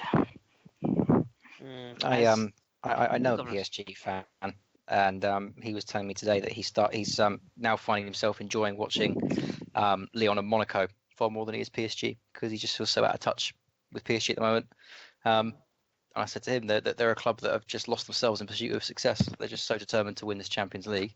They just seem to have lost their identity completely. I saw a clip of Neymar just prancing around the field on Saturday and doing this no-look pass. And they've just become, he got booed by the fans for it. They've just become so flash. It just feels so. Look at me with my gold chains, and it's not becoming of the biggest club in France, in my opinion. And I think my friend is one of many that just looks at PSG these days and just thinks, ugh, can we not just go back to playing football and being a good team? If we do we have to be selling our soul in pursuit of this Champions League? And even then, they didn't particularly put out the brilliant performance against Real Madrid in the last leg. So I don't know where or when or where this success is going to come for them. I don't think it's going to be under Emery, but I don't see it changing in the near future. But I don't think the issue is with the manager, because you can bring in whoever you want when you don't have the proper players to place in that midfield. The fact that you call Lassana Diarra, who's 36 years old, hasn't played in the Champions League in ages, and you have such a shaky defense and a goalkeeper who has no idea what he's doing, and your main focus is strengthening the attack, whereas it's obvious you don't need more attacking players. You need to strengthen the cracks where it is in midfield. Marco Verratti hasn't been the same player in almost 2 seasons now. Their only decent midfielder is Rabiot. You cannot expect a child to carry that midfield. It's not fair on him. And the fact that they have such a shaky back four, and they haven't managed to address the issues in midfield and in defense for nearly 12 windows now, it speaks more of the club and the way they run it than it does of the manager. I genuinely feel sorry for whoever comes in to manage them, because the issue isn't going to be about walking the league and doing well in the Champions League. The issue is that you need the proper players to progress, and they don't have that now. And I think they're so far from having it. I think you both make some excellent points there, and if you particularly enjoy a little talk on PSG, I can enlighten you into this week's French Football Weekly podcast, which somebody here presents. I don't know who. I don't want to give him any credit, but no, you can tune into that episode this week where myself and Phil and Jez do talk PSG at length. So if you want a little bit of discussion on that, please listen to that podcast as well. After us, of course. Let's prioritise things here. In terms of Ligue 1 this weekend, wouldn't say it was a stellar weekend. We saw Monaco get a 4-0 victory over Dijon on Friday night. A couple of late goals in that one from Ronnie Lopez and Kamil Glick after Fabinho and Keita Balde had scored the openers. PSG did what they do really in Ligue 1 with a 5-2 win over Strasbourg. They were behind in that game, but a couple of goals from Neymar, Draxler, and a couple of goals from Cavani, Draxler, Neymar, and Di Maria also on the score sheet, turning that one on its head. Amiens and Toulouse, less said the better, 0-0. Really, it was just dull. I've got to be honest. It was one of those games that you need not tune into any highlights because there were none.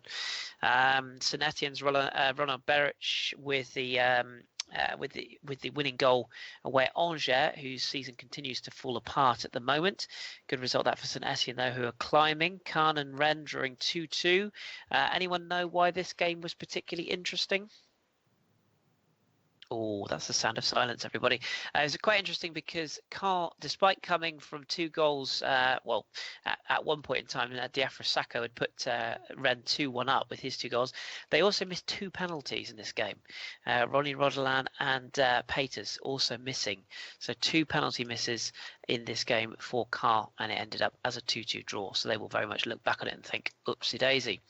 Montpellier and Guingamp drawing 1-1. Giovanni Sio with the equaliser in that game. Troyes winning a crucial match against Metz. It does look a little bit now, Metz do look a bit doomed as they're 7 points adrift at the bottom of the table.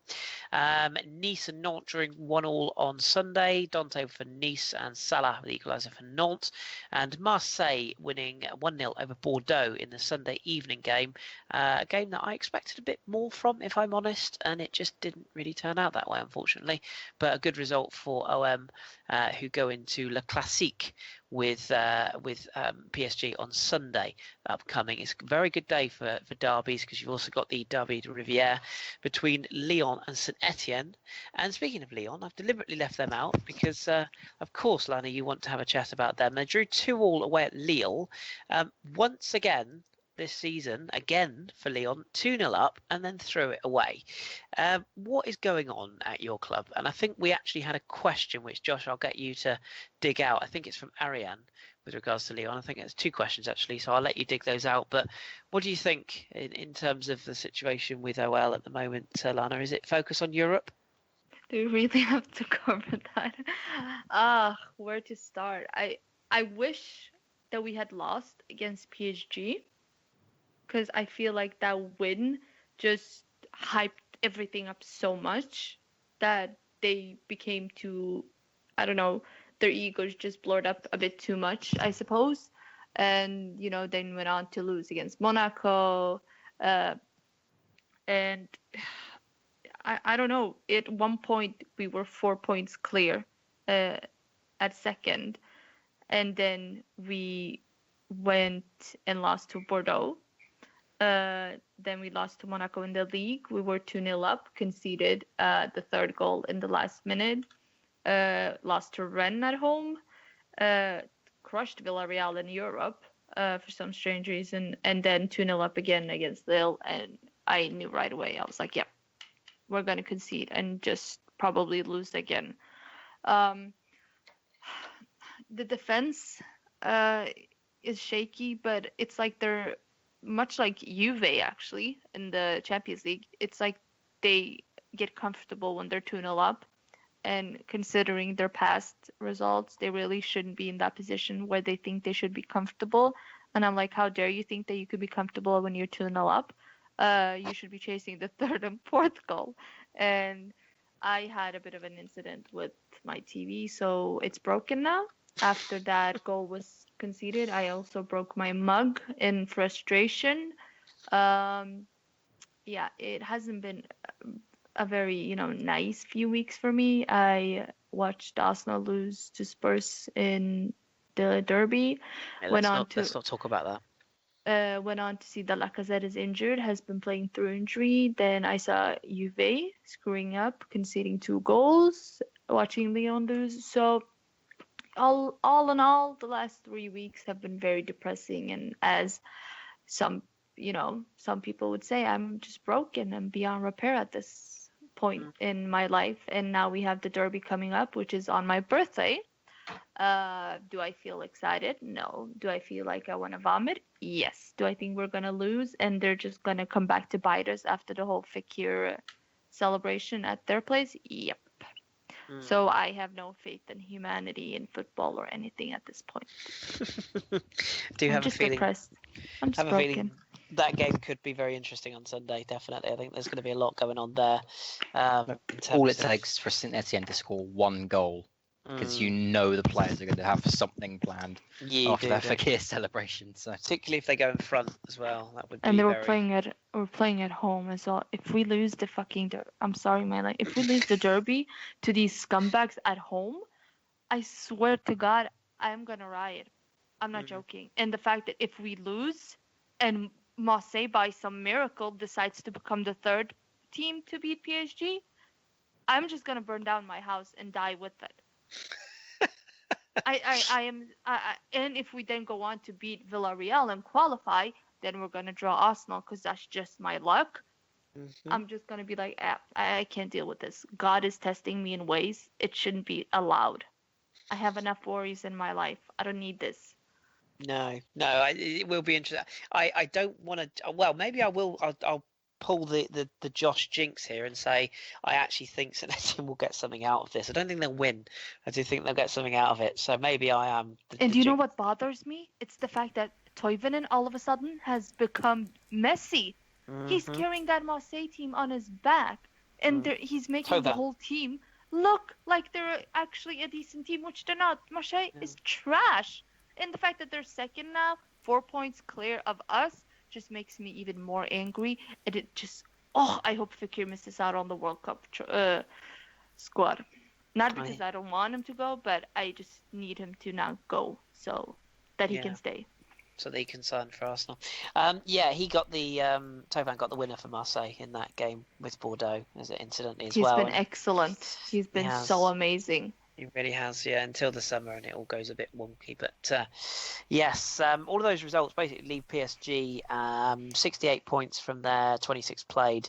They are 10 points. They are more than that. They're 12. I can't add up. 12 points clear of Monaco in second. Thank you. Got there in the end. And Marseille a further point behind Monaco in 55, with Lyon, as Lana said there, and 49 points in fourth, with Nantes, Montpellier, Rennes and Bordeaux in the top 8, Nice and Guingamp making up the top 10, St Etienne just outside it in 11th. Metz do look doomed, 18 points from their 26 games played. There is a gap of 7 points to Angers, who are falling like a stone, not looking good. Amiens also starting to level out this season. They're struggling, as are still Lille and Toulouse and Troyes. Even up to Strasbourg on 38 points, can't be deemed as safe. There is a big game for Strasbourg on Friday, actually, as they host Montpellier, but there's a real tough game probably to follow. Lille and Angers, both struggling, both need the points. They play each other at the weekend. And then, as we said, Le Classique and the Riviere Derby is on Sunday. So definitely. Oh my God, there's 3 good games on Sunday. It's there is Bordeaux versus Bordeaux Nice. Lyon, Saint-Etienne, and then PSG Marseille. It's 3 derbies. Good weekend for French football. Even Toulouse hosting Monaco is a big one for both sides. So I'm going to be so hungover on Sunday. Lots of games to cover there. We will, of course, be across them next week. And finally this week, and before we take some questions, we should just tip a hat to what's going on in La Liga, where things are hotting up in terms of the position, certainly in terms of the chase for Europe, which is getting interesting. Barcelona, fresh off their result tonight as they drew 1-1 at Stamford Bridge with Chelsea, they were in action at the weekend. I think it's fair to say they were comfortable winners over Eibar by 2-0. Luis Suarez and Jordi Alba with the goals. Orellana sending off probably cost the home side any chance. But comfortable without being sort of blitzing away. Atletico Madrid are very much back under Simeone. Kevin Gamero and Diego Costa, 2 goals, didn't really do a lot else, got enough to win the game, comfortable. I think that game between Barca and Atletico is looming fairly soon. That's going to be absolutely massive in terms of whether there is a title race or not, as Barcelona are currently 7 points clear. Valencia, they came from behind to beat Malaga 2-1. Big Francis Coquelin never scored a goal for Arsenal.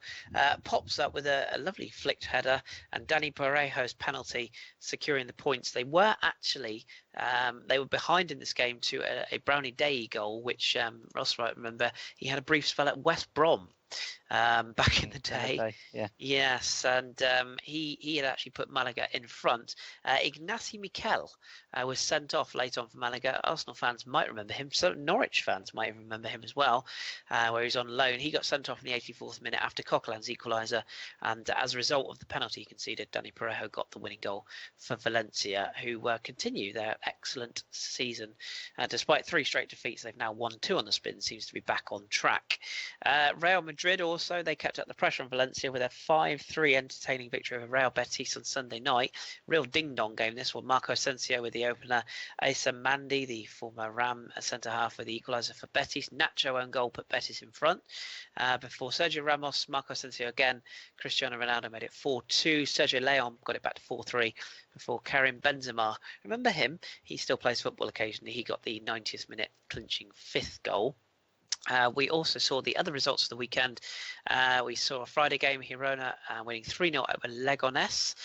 Comfortable there. Christian Stuani, formerly of Middlesbrough, with a goal amongst the goal scorers in that one. Las Palmas lost again. Sevilla under Vincenzo Montella continuing to improve. Wissam Ben Yedder, he's having a lovely old time in Spain. And Pablo Sarabia with the goals there. Jonathan Cagliari, formerly of West Ham, allegedly, with the goal back for Las Palmas wasn't enough for them. Deportivo Alaves won the Deportivo derby, beat La Coruña by a goal to nil. Munir, who I think is still on loan from Barcelona, getting the winning goal in that game.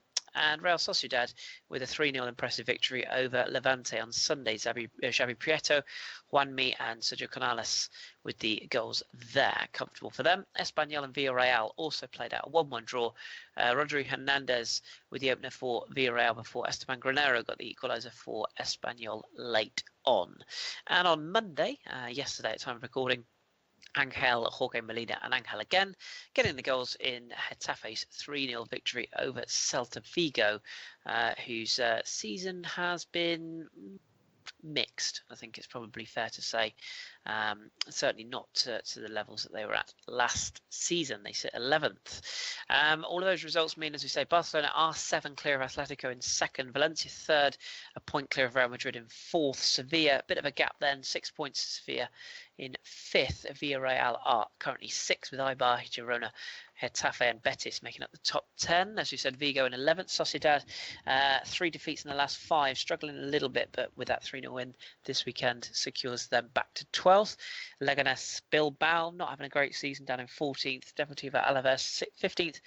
Espanyol 16th, but then a gap to 7 points down to Levante on 20 points. It looks as though it's going to be 3 from 4. Levante on 20 points, as we said. Las Palmas 18 points in 18th. Deportivo La Coruña 17 points, and then 13 points for Malaga, who look in real danger of dropping down to the Segunda League for next season. In terms of the fixtures upcoming this weekend in La Liga, as usual, poke Joel if you want some information. I'm sure he'll happily provide you with some updates on who's playing who, or who the big games are. Leganés face Real Madrid in midweek, which is I think the game they have to catch up on after going to the World Club Championship, whatever the hell it's called these days. They also host Alaves at the weekends. You'd like to think from Real Madrid's point of view that's 2 games they should be winning. Barcelona at home to Girona, you'd think that they probably have enough to win that one. Sevilla Atletico Madrid is the big game. That's the Sunday evening match, certainly one to keep an eye on, as is indeed Valencia at the Mestalla hosting Sociedad. Probably the game worth having a look at for is Athletic Bilbao, who host Malaga. You'd think that that's a must-win game for Malaga, even though they're away from home, given the Bilbao side's form. They haven't had a win in 5 matches now. So that is the best I can give you from La Liga. I promise you, I am watching more games in La Liga, but this weekend I had a little bit of a non-footballing weekend actually, so I didn't really catch up on too much in terms of live games. But as usual, please do tweet Joel, and he'll do his best to enlighten you on what's going on in Spain. which rather delightfully draws us to an end, mostly to this week's podcast. We have got a little bit of time left just to take a few of your questions. Josh, I think you're, if you're still awake there, I think you've been rifling through the Twitter questions that have come in. We've had a few from Arian, I think. Any others that you want to plug us with or shoot our way? Yeah, I'm nose deep in the mailbag as we speak. Oh, I bet it smells awful after a week of being emptied and there's left something in the down corner. here, but I don't want to touch it. But No. whilst we're here, we've got a couple of questions from Ariane, which I shall send towards Lana. Go for it. Two for Leon. Who should Leon appoint as manager? And another one of where do you see Nabil Fekir ending up this summer? Well, we can start with the first one. I would prefer that they went and brought Remy Gard back. I think that the club is in a much better position now in terms of spending and just the structure around it than it was before. Because he left when everything was still so shaky in terms of the finance, and I just wish that he had stayed to be part of the new stadium and just the new adventure that basically started with, seeing how successful Lacazette became, Tolisso, Umtiti and everything, and so much of their, development is solely thanks to him. So I really want him to come back and take charge. Hopefully he will leave America or Canada, wherever he is right now, and just come back and save us from this so-called creature called Genesio. Unless Arsene Wenger decides to come, that would be real nice, which I doubt will happen because he and Aulas don't really get along in terms of the fact that they're both very much alike, two stubborn men. But yeah, my money's on Remy Gard coming back, but we'll see. Maybe Genesio is offered a new contract. So where I see Fekir ending up, it's not Arsenal. I'm sorry, Kris. Boo. I hope to God he doesn't. It's so difficult to see where he ends up. Part of me hopes that he stays, but if a huge bid comes in, I don't know whether Aulas will stick to his words and say we won't sell, or if he'll take the money and sell him. It's just, for me, it's always been, either Barcelona or Arsenal, but it's so difficult to see where he'd fit in at the moment. I do hope that he stays for another season, but he might go into Lisa's footsteps and go to a German club. I don't see him in Italy. I don't think anyone could afford him. I would love him at Juve, but I doubt it will happen. So I think if it was England, he'd probably go to Arsenal. But I'm not sure. I don't know what you guys think. Kind of agree. I think Fekir is a player that I think a lot of it will be determined on who's looking for who, if that makes sense, in the summer. Who's available, who has a good World Cup, who needs to re-strengthen their side, and who might leave certain teams. Fekir is good enough to play for any of the top teams in Europe, Barcelona and Real Madrid included. Real Madrid is the one that actually interests me slightly with him because I can see Real Madrid looking to move on certain players. I'm not sure Isco will be there next season. I think they've got high hopes for Asensio, but he's not ready to take on the mantle yet. And I could even see them parting ways with Luka Modric, who's not getting any younger. So that's one that intrigues me. I think Barcelona are top heavy in terms of attacking talent. I also wonder if maybe Bayern Munich might have a sniff with the old link up with Tolisso. Yeah. Depending on Atletico Madrid as well. Yeah, absolutely. I think if they go for Lacazette, I think it's Exactly. a domino effect. If Griezmann leaves for Barcelona and Atletico go and get the striker, and they're like, okay, let's just go get Fekir as well. We'll have that link up, as you say. And if they let go of Yannick Carrasco, who's probably going to move on in the summer as well, there suddenly is a bit of a hole for creativity there. So I could also see Fekir as a Juve player. I could see that being something that would work. But which would surprised not to hear Man City's name in there. If they're No, not not playing, really. if they're not playing Bernardo Silva, then If the Mahrez thing isn't going to happen, like I speculated earlier, if he moves on from that and he still wants an attacking player, and Fakir's on the market, I don't see why he wouldn't take interest in that deal. I don't think, know yeah, whether he's a pet player though. That's the only thing I would wonder. I don't know. What do you think, Lana? I think Zidane, the pull of Zidane, is strong, and I also, because he's a very smart player, he's very intelligent. He will probably look to see, okay, where would I get playing time? Where would I benefit from growing as a player, continue my development? And he could, take the footsteps of so many all-time great French players, go to Juve. I would love that. The top 5 greatest players of France have all played for Juventus. He could go to Arsenal if Wenger still is there, because he is such a huge fan of Arsenal and Arsene Wenger. And believe it or not, Wenger still has that pull to attract players. So my money is on where the French culture is, so strong. So it could be at Juve. We could all just end up being surprised that the management decides to go all in on him. Could be also Bayern, because they also have a track record of French players being successful. The likes of Sanyo, Lazaro, Ribéry, Coleman, Tolisso, or it could be Madrid as well if Zidane still is in charge when the summer comes. It all depends on if he even goes to the World Cup.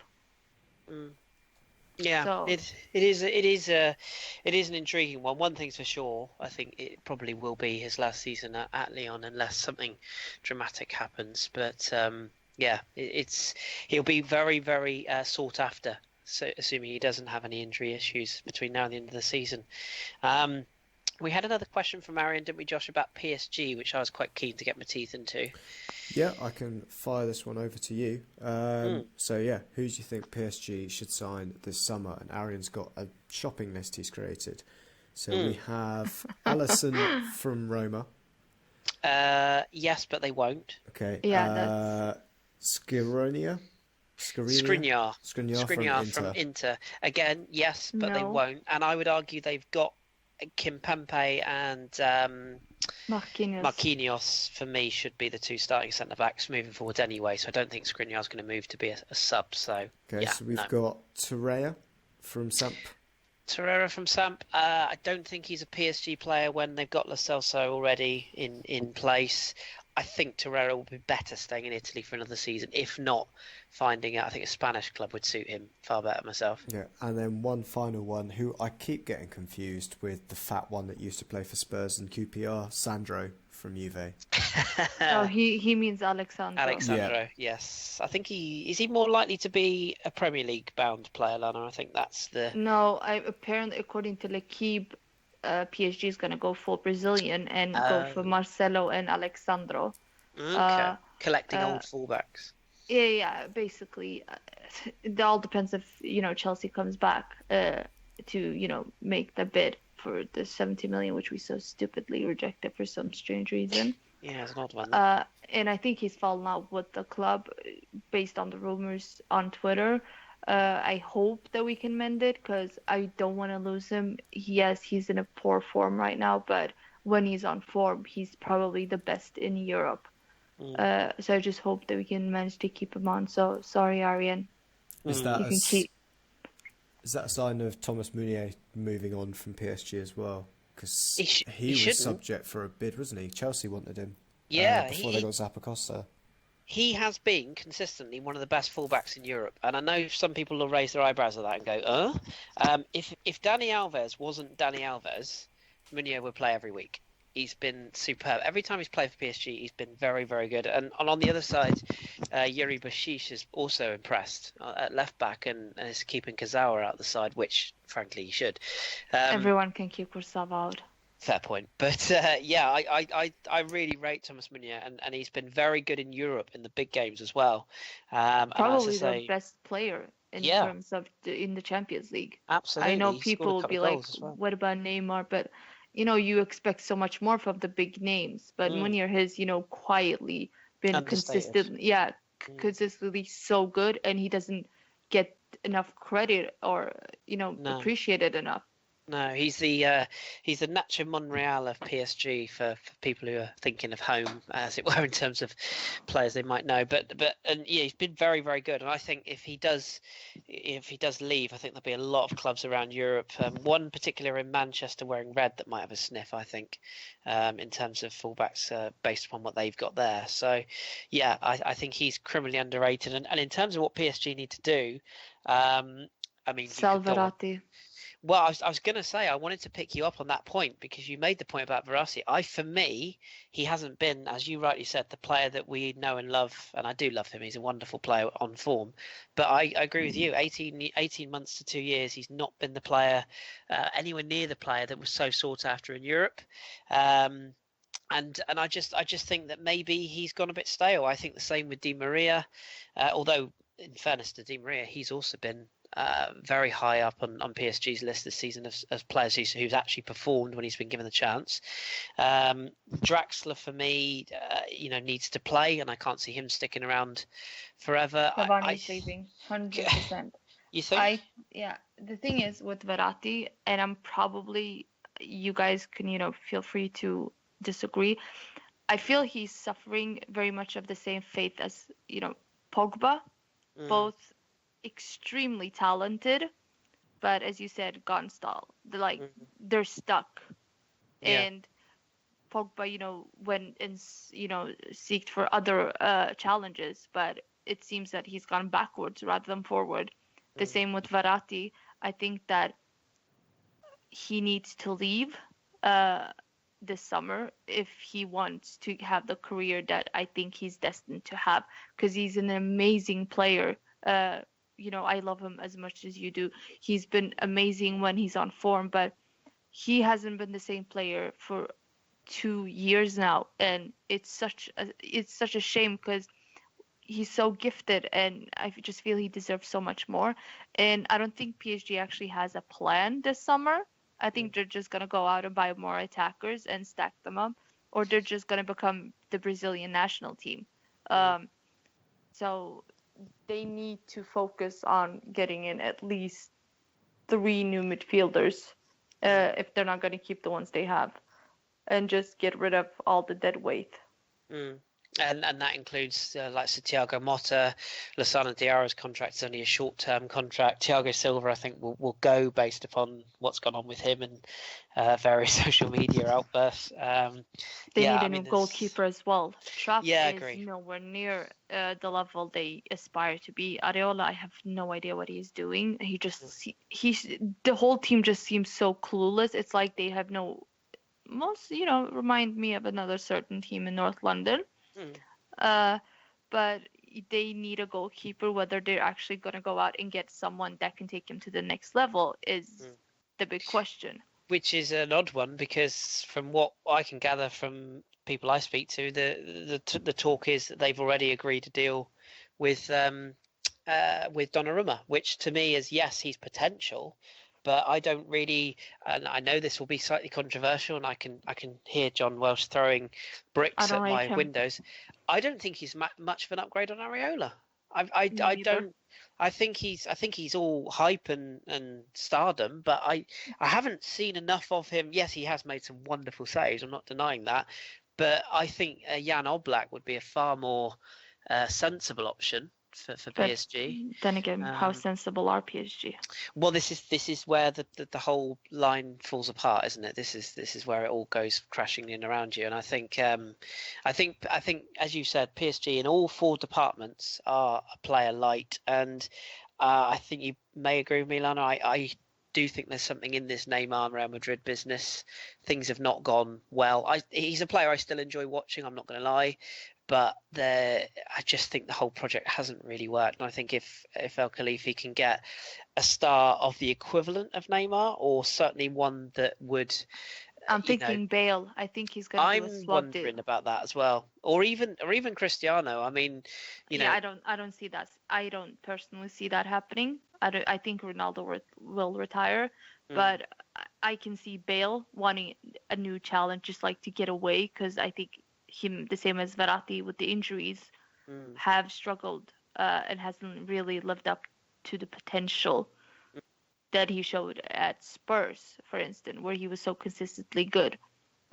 And he's a brilliant player. I actually like him. I'm sorry, guys. I know he's a former Spurs player, but I actually like him. Former Saint as well.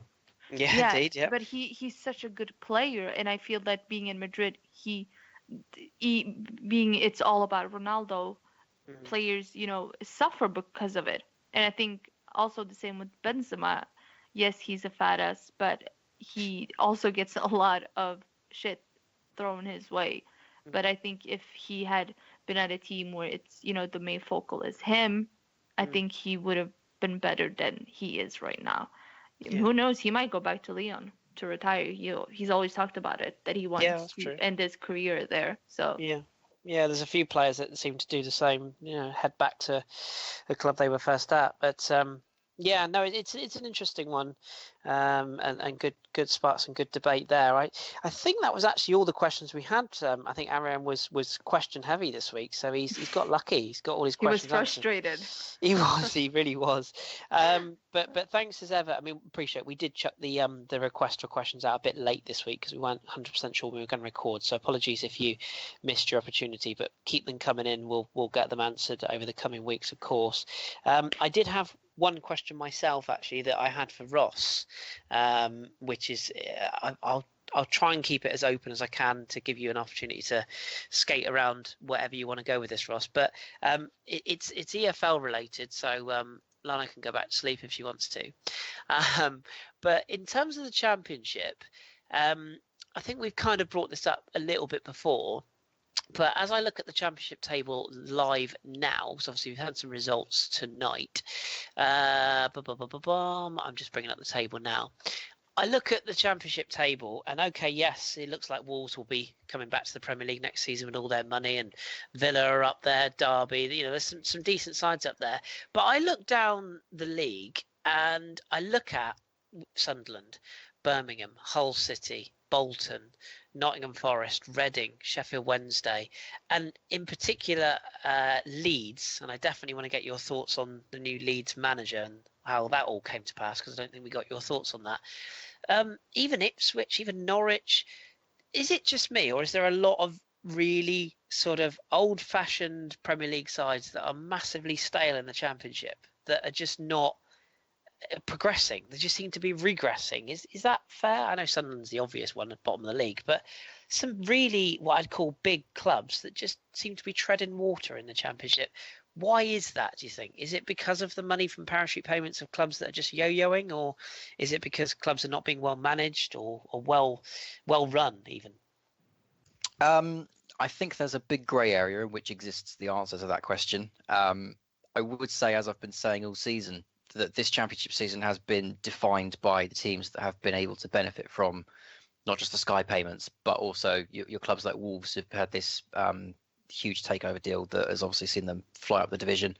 They've been able to spend 20 million on an attacker, and a club like Reading, who last season were in the playoffs, have been unable to spend that kind of money. Have had to try and do deals on the sly and have now fallen completely off the wagon and are now down in a relegation fight. I think there is also in this Championship season, there is a sense of the whole division is developing. It's not the kind of division a few years ago that people used to look down on and say, well, you get relegated and you get kicked up in the air for 48 games or 46 games, and then you come back up, or you get relegated again, and that's it. We never hear from you again.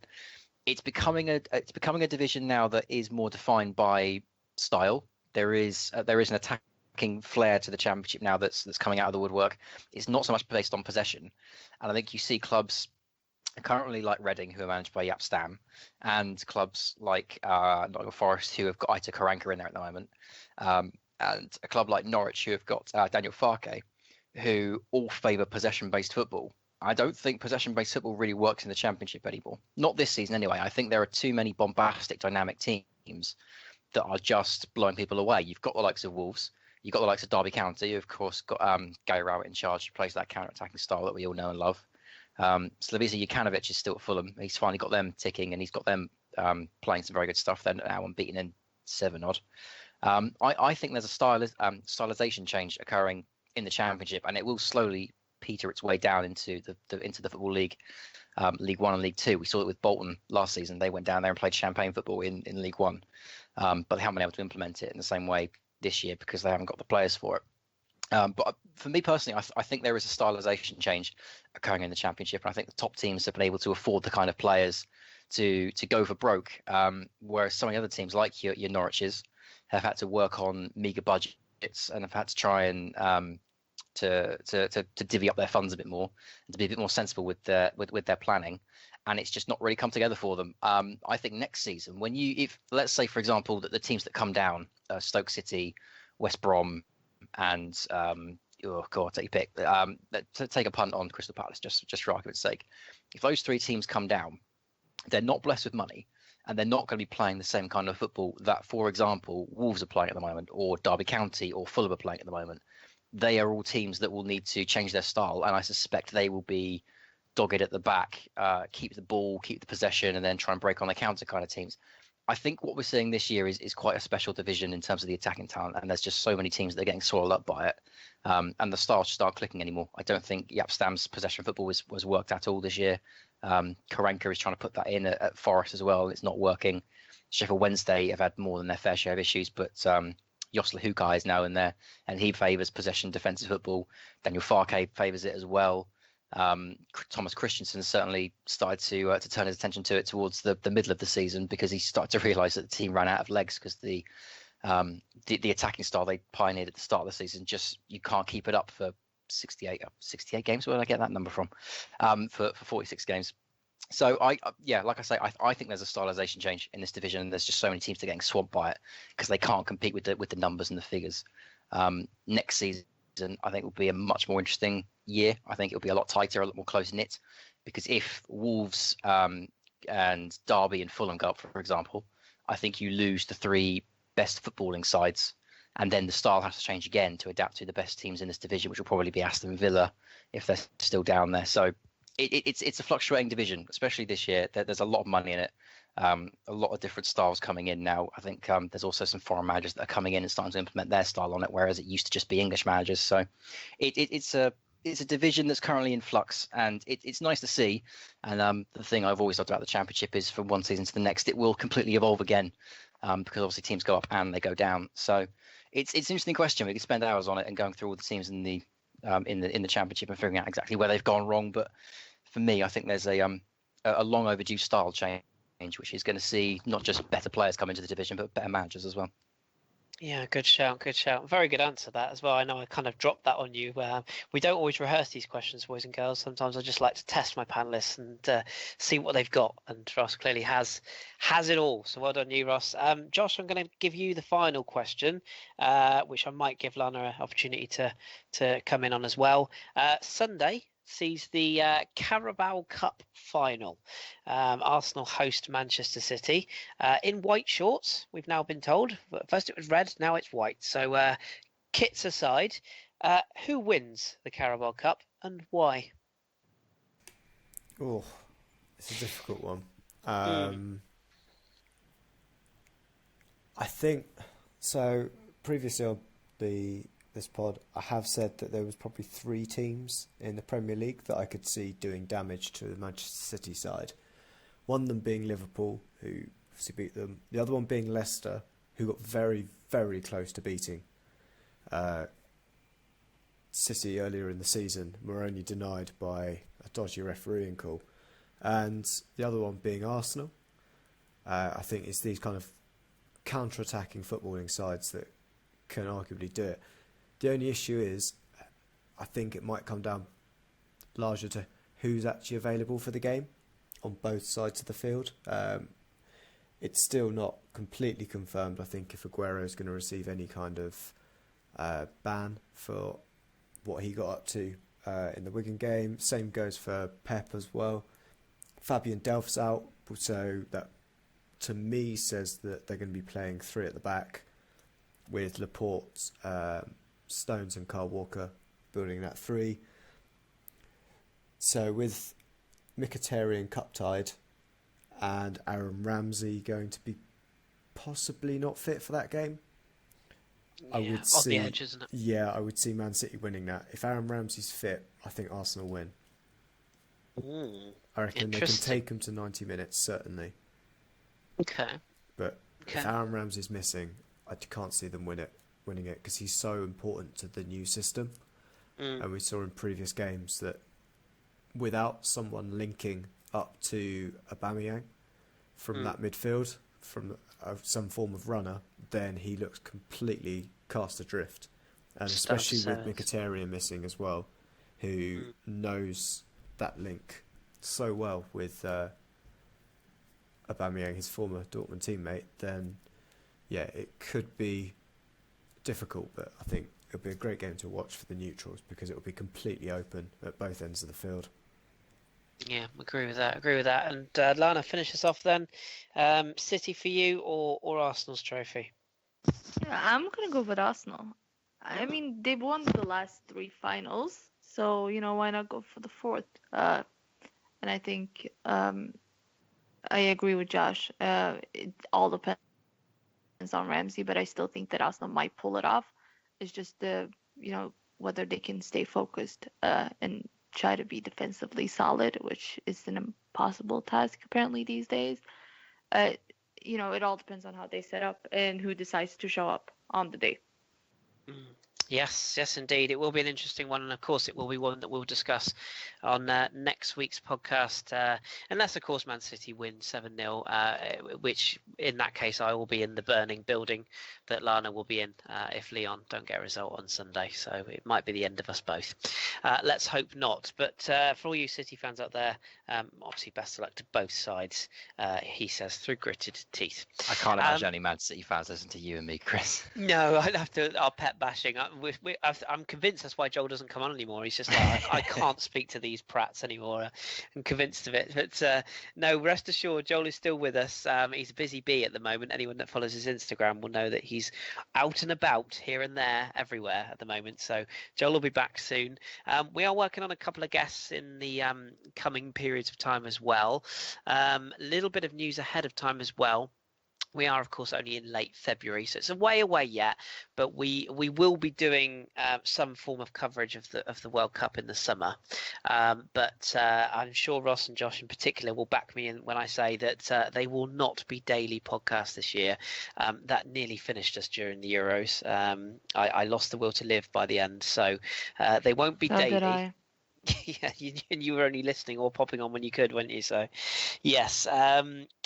We will be doing a World Cup pod at some point, but it will probably be after sort of each round of games, maybe, or just when we fancy jumping on and talking about football. So yes, we will be doing that, and as I say, we are looking to get a few guests on, and I'm certainly looking to try and get if Joel's available. Brilliant. We want to get him back on talking Spanish football, and we are working on a guest for a little bit German chat as well. So we're hoping to get those in place in the next couple of weeks for all of you fans of Bundesliga and La Liga as well. So stay tuned for that. I'm just going to give our panelists an opportunity to plug their own individual Twitters because we don't really do that enough with our podcast. So Ross, where can people find you if they want to talk about some EFL stuff or a bit of Saints chat? You can find me at Ross Bramble. I don't tweet a lot, but yeah, if you want me, I'm never far away.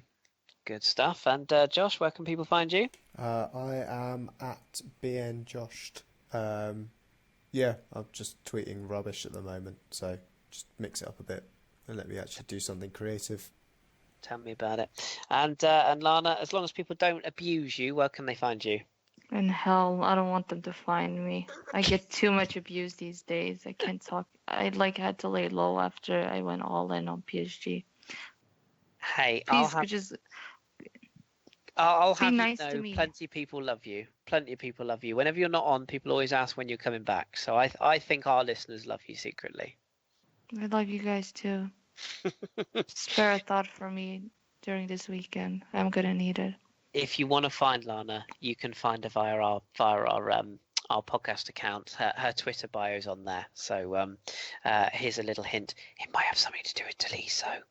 But you can find her if you want to, and of course Joel is available as well. You can find Joel at Joel Meloir, Meloir, and don't forget to check out the Elements team, of course, our sponsors, as mentioned at the top of the show.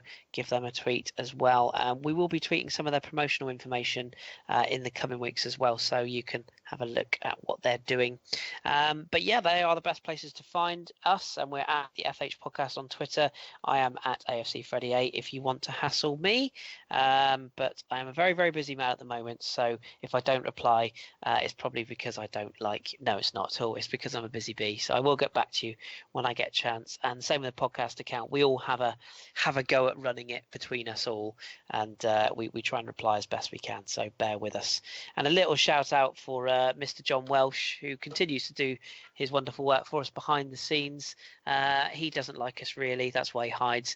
He's at jwelsh84 if you want to ask him about Serie A stuff. I know he doesn't watch as much as he used to because of work, but he's still up for a little chat here and there. So do hit him up, or just give him some love for the hard work he does on the podcast for us, because I'm sure that'll make his beard smile.